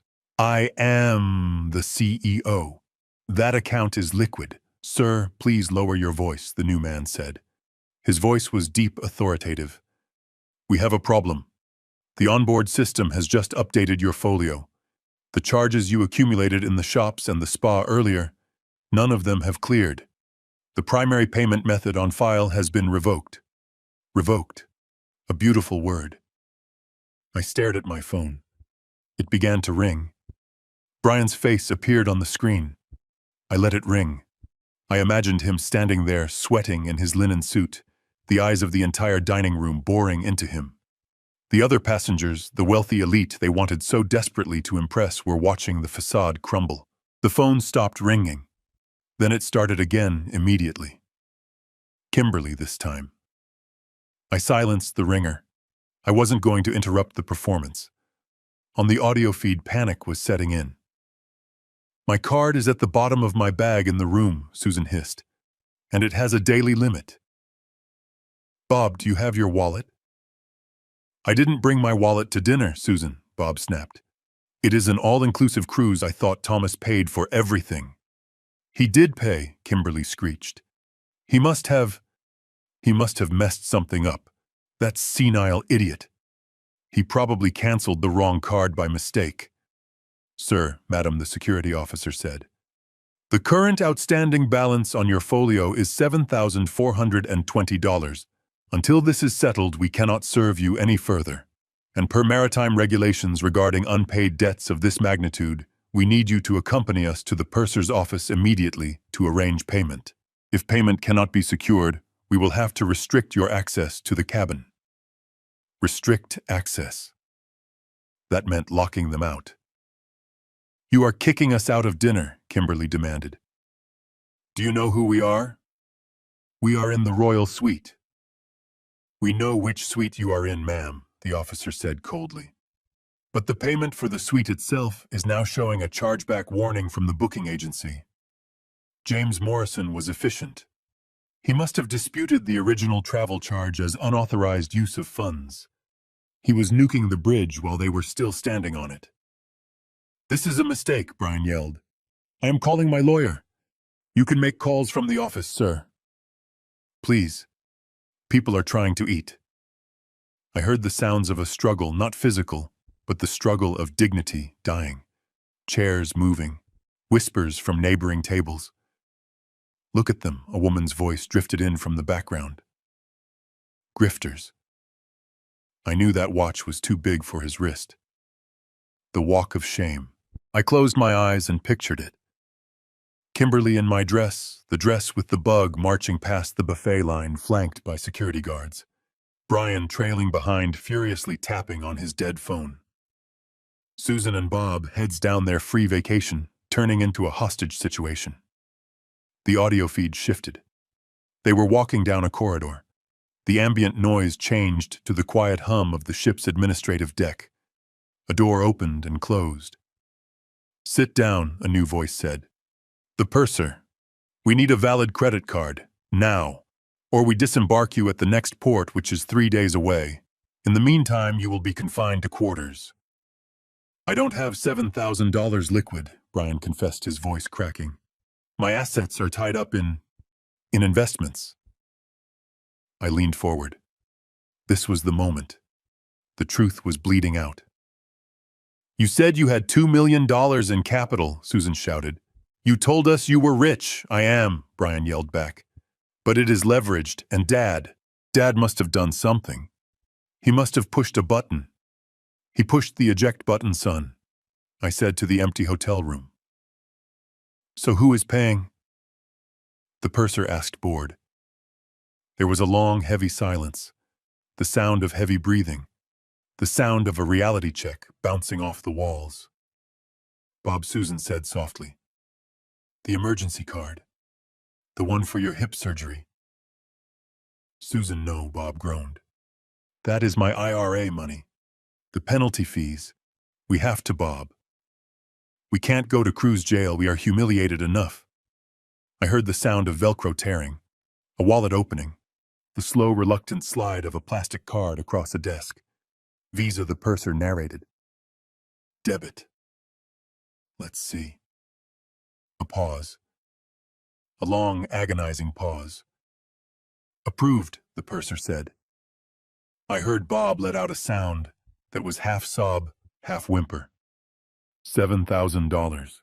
Gone. Money he needed for his health, spent on his daughter's vanity and his son-in-law's lies. "Your access is restored," the purser said. "But I am keeping this card on file. Any further charges will be billed to this card automatically. I suggest you keep your spending to a minimum." They walked out of the office. The silence between them was toxic. I can't believe this, Kimberly whispered. The venom in her voice was potent enough to kill. Thomas did this. He did this on purpose. He gave me a dummy card. He set us up. He is dead to me, Brian muttered. When we get back, I am going to put him in the worst home I can find. I am going to sell the house and leave him on the street. I laughed, a dry, humorless laugh. When you get back, son, you won't have a house to sell. You won't have a father to bully. You will have nothing but the clothes on your back and a debt to your father-in-law that you can never repay. I watched the banking app again. The alert for the declined charge on my card was still there, a red badge of honor. They were trapped. For the next 10 days, they were prisoners on a floating palace. They couldn't spend money because Bob wouldn't let them. They couldn't have fun because they hated each other. They couldn't escape because they were surrounded by water. And the best part, they had to keep wearing the clothes. Kimberly had to keep wearing the green dress because her luggage was likely still being held until the payment fully cleared the banking system. I was with them. I was the ghost in the machine. I closed the laptop. I took a sip of the scotch. It tasted like victory. But the night wasn't over. Brian would check his email soon. He would check his messages. And there, waiting for him like a digital viper, was the notification from James Morrison. The forced sale. The demand for repayment. The eviction notice. The shock on the ocean was just the appetizer. The main course was waiting in his inbox. I picked up my phone and sent a text to James. Phase 1 complete. They are solvent but bleeding. Bob paid the bill. Proceed with the electronic service of the court documents. Send it now. I wanted Brian to read the lawsuit while he was lying in his bunk staring at the ceiling, wondering how his life had imploded in 12 hours. I leaned back in the chair. The ocean air was cool. I slept better that night than I had in 3 years. The silence in the hotel room wasn't lonely. It was peaceful. It was the silence of a problem solved. The notification I had been waiting for arrived at 2:14 in the morning ship time. I was sitting on my hotel balcony, the ocean breeze cooling my face, watching the digital dashboard on my laptop. The little green light indicating the listening device was active flickered steadily. They were in the royal suite. I could hear the hum of the ship's engines and the sound of Brian pacing the floor. The carpet in that suite is thick wool, but his footsteps were heavy enough to register. He was anxious. The humiliation at dinner had stripped away his composure. Then the ping. It was the sound of a priority 1 email hitting Brian's phone. I heard him stop pacing. I heard the rustle of fabric as he reached into his pocket. What now? Kimberly groaned from the bed. Her voice was muffled, likely by a pillow. She sounded hungover and angry. Brian didn't answer immediately. There was a silence that stretched for 10 seconds, then 20. It was the silence of a man reading his own obituary. "Oh my God," Brian whispered. The words came out like air escaping a punctured tire. What? Kimberly snapped. "Did the bank fix the card?" Brian started to laugh. It wasn't a happy laugh. It was the high-pitched, hysterical giggle of someone whose mind has just snapped under pressure. "Fix the card." "No, Kim. They didn't fix the card. They fixed everything." He began to read aloud. His voice trembled, skipping over legal jargon, hitting the hard numbers like they were physical blows. Notice of partition action regarding the property at 42 Oakwood Lane. Be advised that the majority owner, Thomas Miller, has liquidated his 51% interest in the property to Apex Commercial Development. Apex intends to file for immediate forced sale of the asset to recover capital. Notice of eviction has been posted. You have 72 hours to vacate the premises upon return. "What does that mean?" Kimberly screeched. I heard the bedsheets rustle as she sat up. "He can't sell our house. It is not our house, Kimberly." Brian yelled. "He owns 51%. We never signed the transfer papers. We were too busy buying curtains and planning parties to sign the damn papers.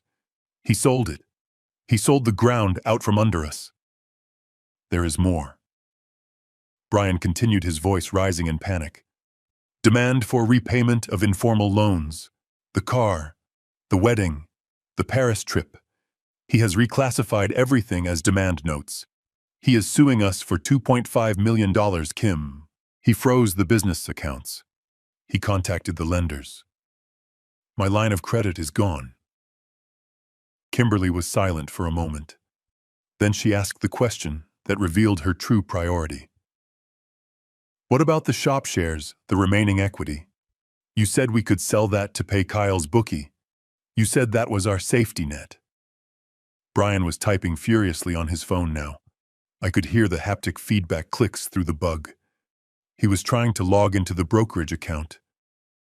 I am checking, he muttered. I am checking right now. Come on, load, you piece of junk. Then a sound I will never forget. The sound of a phone being thrown across the room and hitting the wall with a sickening crack. It is gone, Brian screamed. It is all gone. What do you mean gone? He moved it. He moved the assets. The account balance is zero. Zero, Kimberly. There is a note here from the transfer agent. All holdings in Miller Precision Mechanics have been irrevocably transferred to the Martha Miller Charitable Trust. The Martha Miller Charitable Trust. I smiled into the darkness. I had set that up yesterday afternoon. The money wasn't just moved. It was locked in a fortress of philanthropy. It would build schools. It would fund scholarships. It would do 1,000 good things. But it would never, ever pay for a gambling debt or a designer handbag. That is $3.8 million, Kimberly screamed. That was our money. That was our inheritance. He can't just give it away to charity. He is mentally incompetent. We have the papers. We don't have anything, Brian roared back. Don't you get it? He played us. He isn't senile. He isn't confused. He is 5 steps ahead of us. He knew about the petition. He knew about the home. He knew everything. The room went quiet, but it was a violent silence. The kind of silence that precedes an explosion. This is your fault, Kimberly hissed. Her voice was low, venomous. You told me he was a clueless old man. You told me he was an ATM. You said you had handled him. I did handle him, Brian shouted. Until you decided to ban him from the trip, until you sent that text message, you had to have your private family vacation. You had to have your vibe. Well, congratulations, Kim. You got your vibe. Are you happy now? Don't you dare blame this on me, she shrieked. You are the failure. You are the one who couldn't run a business without Daddy's help. You are the one who borrowed $2 million from loan sharks to pretend you were a big shot. I borrowed that money for you, Brian yelled. For your house in the Palisades, for your jewelry, for your brother's debts. I destroyed my life trying to keep you happy, and it is never enough. My brother is going to be killed, Brian. Kimberly was sobbing now, ugly gasping sounds. If we don't pay that $50,000, they are going to kill him. And we have nothing. We are stuck on this boat with no money and no home to go back to. Ask your parents, Brian spat. They are in the next cabin. Ask Bob. He just paid for dinner. Maybe he has a spare 50 grand in his retirement fund. My father is a retired school teacher. He doesn't have that kind of money. You were supposed to be the rich husband. You were supposed to provide. I am broke because of you, Brian screamed. And now my father hates me. He evicted us, Kim. Do you understand? We are homeless. When we get off this ship, we have nowhere to go. The locks will be changed. Our stuff is probably on the curb right now. I took a sip of my water. He was wrong about that. Their stuff wasn't on the curb. Their stuff, the cheap stuff, was still in the house waiting for the developers to bulldoze it. My stuff was safe. The argument on the ship devolved into incoherent screaming. I heard things crashing. Lamps, glasses. They were tearing the room apart just as they had torn apart my life. I hate you, Kimberly screamed. I should have married Jason. At least he had a trust fund that wasn't controlled by a vindictive psychopath. Go ahead, Brian yelled. Swim back and marry him. I am done. I am done with you. I am done with your leech of a brother. I am done with your mother looking at me like I am a disappointment. You are a disappointment. You are a weak, pathetic little boy who let his daddy take away his allowance. I reached out and turned down the volume. I had heard enough. The dominoes had fallen exactly as I calculated. The pressure of the financial collapse had shattered the fragile veneer of their marriage. Without my money to glue them together, they repelled each other. They didn't love one another. They were co-conspirators in a heist that had just failed. And now they were trapped in a luxury cage floating in the middle of the ocean, forced to look at the wreckage of their lives for the next 9 days. I looked at the email on my own screen. It was a copy of the notification James had sent. It was a masterpiece of legal destruction. It was the end of Brian Miller, the spoiled heir, and the beginning of Brian Miller, the defendant. My phone rang. It was Brian. He was calling me. Not Kimberly. Not his lawyer. Me. I stared at the screen. The name Son flashed in white letters against the black background. I let it ring 3 times. I wanted him to sweat. I wanted him to wonder if I was asleep or dead or just ignoring him. Then slowly, deliberately, I swiped the green button.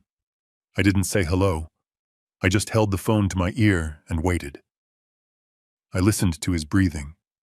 It was ragged, fast, terrified. "Dad," he whispered. His voice was small.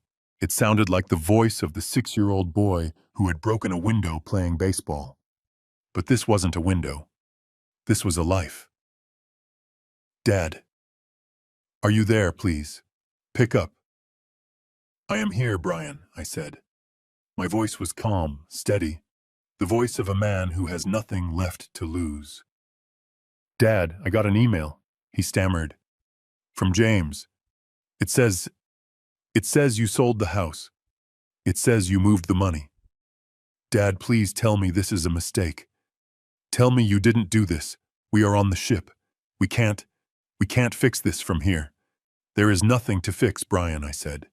"You wanted privacy. You wanted to focus on your family. I am just giving you the space you asked for." "Dad, please." He was crying now, openly weeping.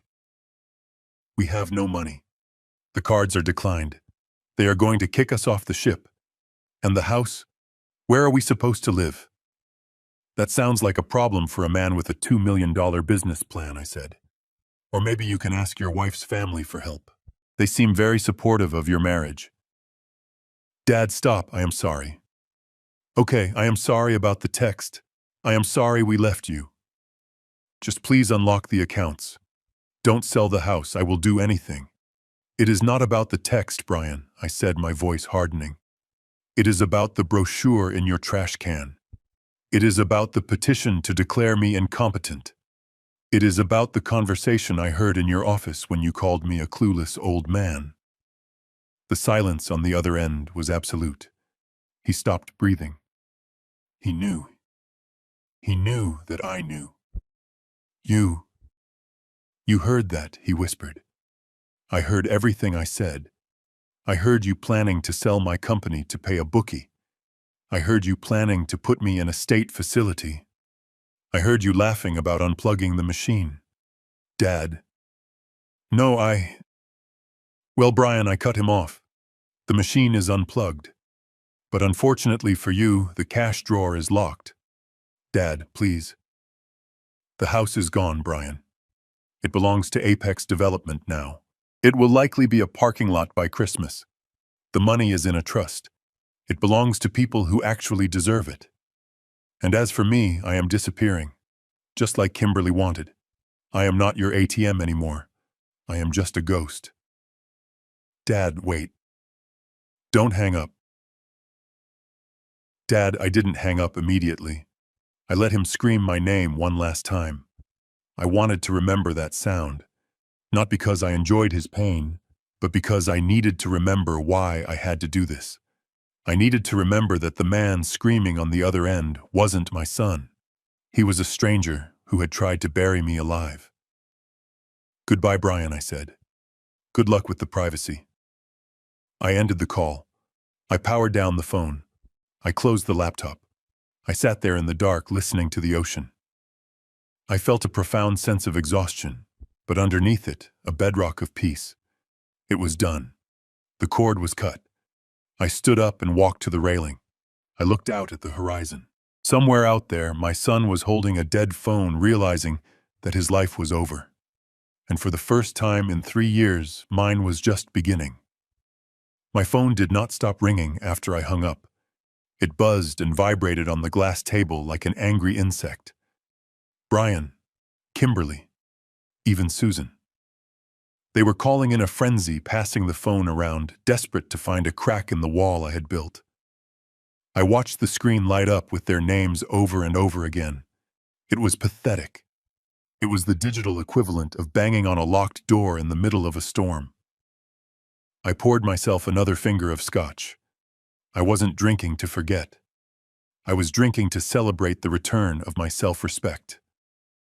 For 3 years, I had jumped every time that phone rang. I had rushed over to fix leaks, to babysit, to write checks. I had been Pavlov's dog, trained to salivate for scraps of affection. Not anymore. I let it ring for 10 minutes. 15. I wanted the panic to settle in. I wanted them to have time to look at each other in that cramped ship cabin and realize that there was no way out. I wanted them to feel the full weight of the ocean surrounding them. Finally, at 2:45 in the morning ship time, the phone rang again. It was Brian. His persistence was impressive, almost admirable if it wasn't born of sheer terror. I picked up the phone. I didn't say anything.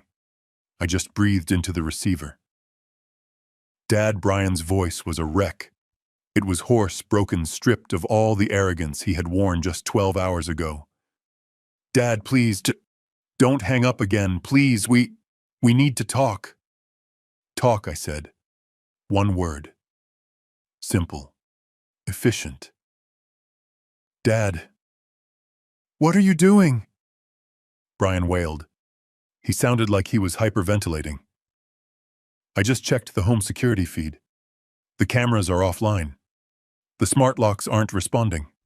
I tried to call the neighbor and he said there is a truck in the driveway and men putting up signs. Dad, where's our house, our house? He still didn't get it. I took a slow sip of my drink. I looked out at the dark Atlantic water churning below my balcony. It was time to deliver the final verdict.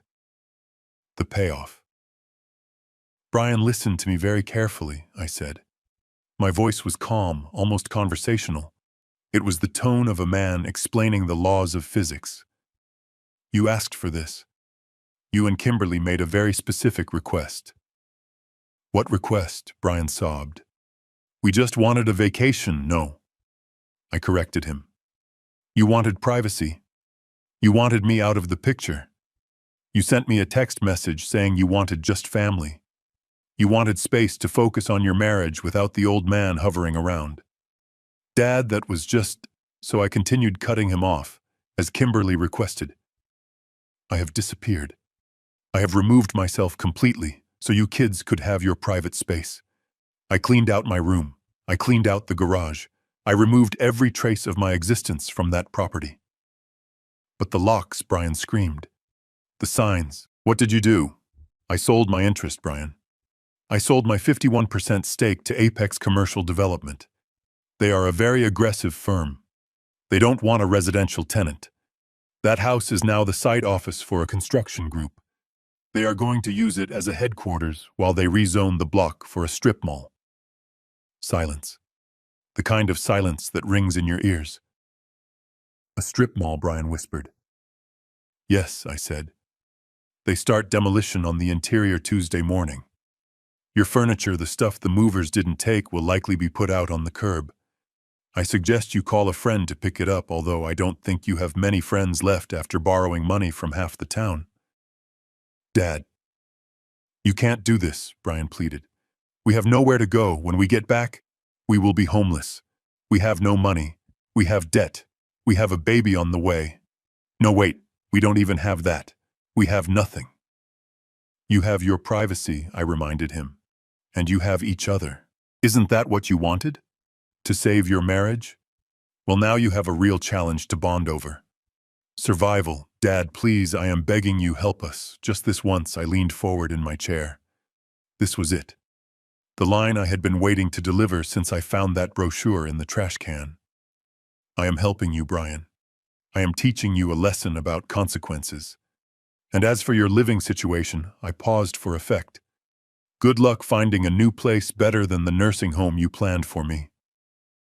I heard a gasp on the other end. It wasn't Brian. It was Kimberly. She was listening.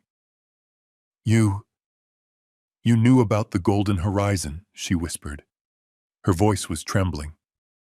I found the brochure, Kimberly, I said coldly. I found the emails. I found the petition. Aggressive dementia. That is what you called it. You were going to lock me away in a state facility and feed me slop so you could steal my life's work. No, Thomas, we were exploring options. She lied, desperate and pathetic. I explored my options too, I said. And I chose the option where I keep my money and you lose your house. It seemed like a fair trade. Dad, Brian yelled. We are sorry. We won't do it. We swear. It is too late for swearing, Brian. The papers are signed. The money is moved. The house is gone. You tried to bury me, but you forgot one thing. I am the one holding the shovel. I moved the phone away from my ear. I could hear them both screaming now, a cacophony of regret and panic. They were blaming each other. They were begging God. They were realizing that the ATM was not only broken, but it had just eaten their card. I have one piece of advice for you, I said, bringing the phone back. Enjoy the buffet. Eat as much as you can.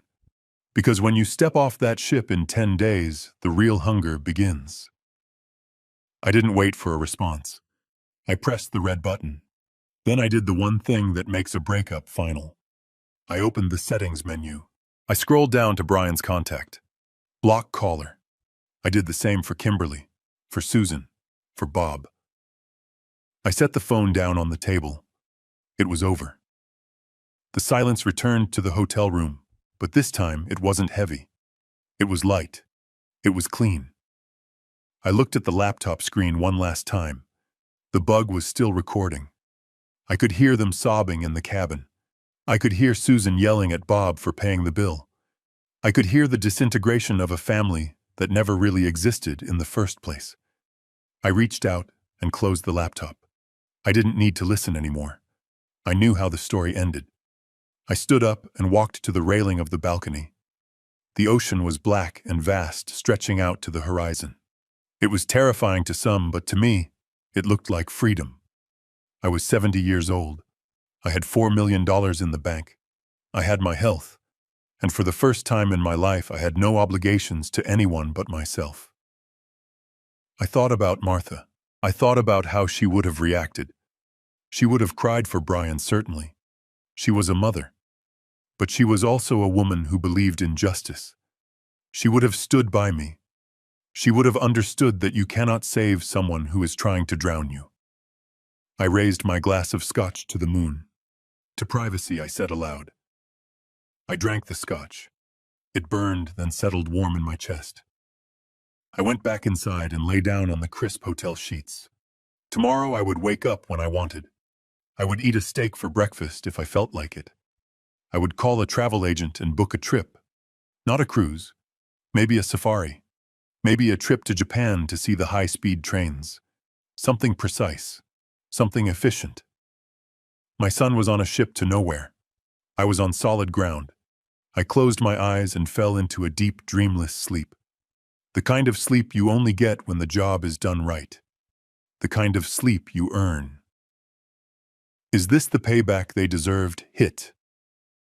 Like if you found this satisfying. 10 days later, the Sea Sovereign docked back at the port. I wasn't there to greet them. I was 1,000 miles away, sitting on a balcony in Sarasota, Florida, drinking freshly brewed coffee and watching the sun glint off the Gulf of Mexico. But thanks to James Morrison, who had hired a private videographer to document the eviction process for legal security, I saw exactly what happened when the prodigal family returned to 42 Oakwood Lane.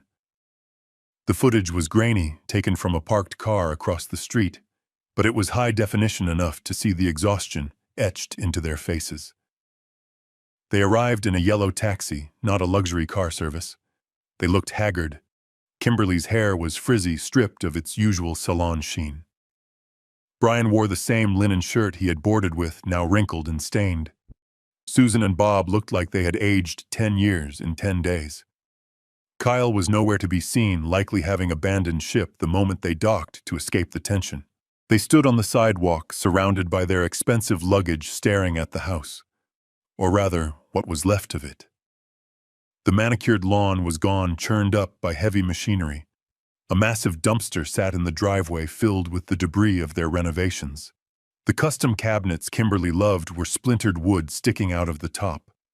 The imported tile was dust, and right across the front door, the door I had taped the notice to, was a sheet of plywood spray painted with the words, Apex Commercial Development, Demolition Zone, Keep Out.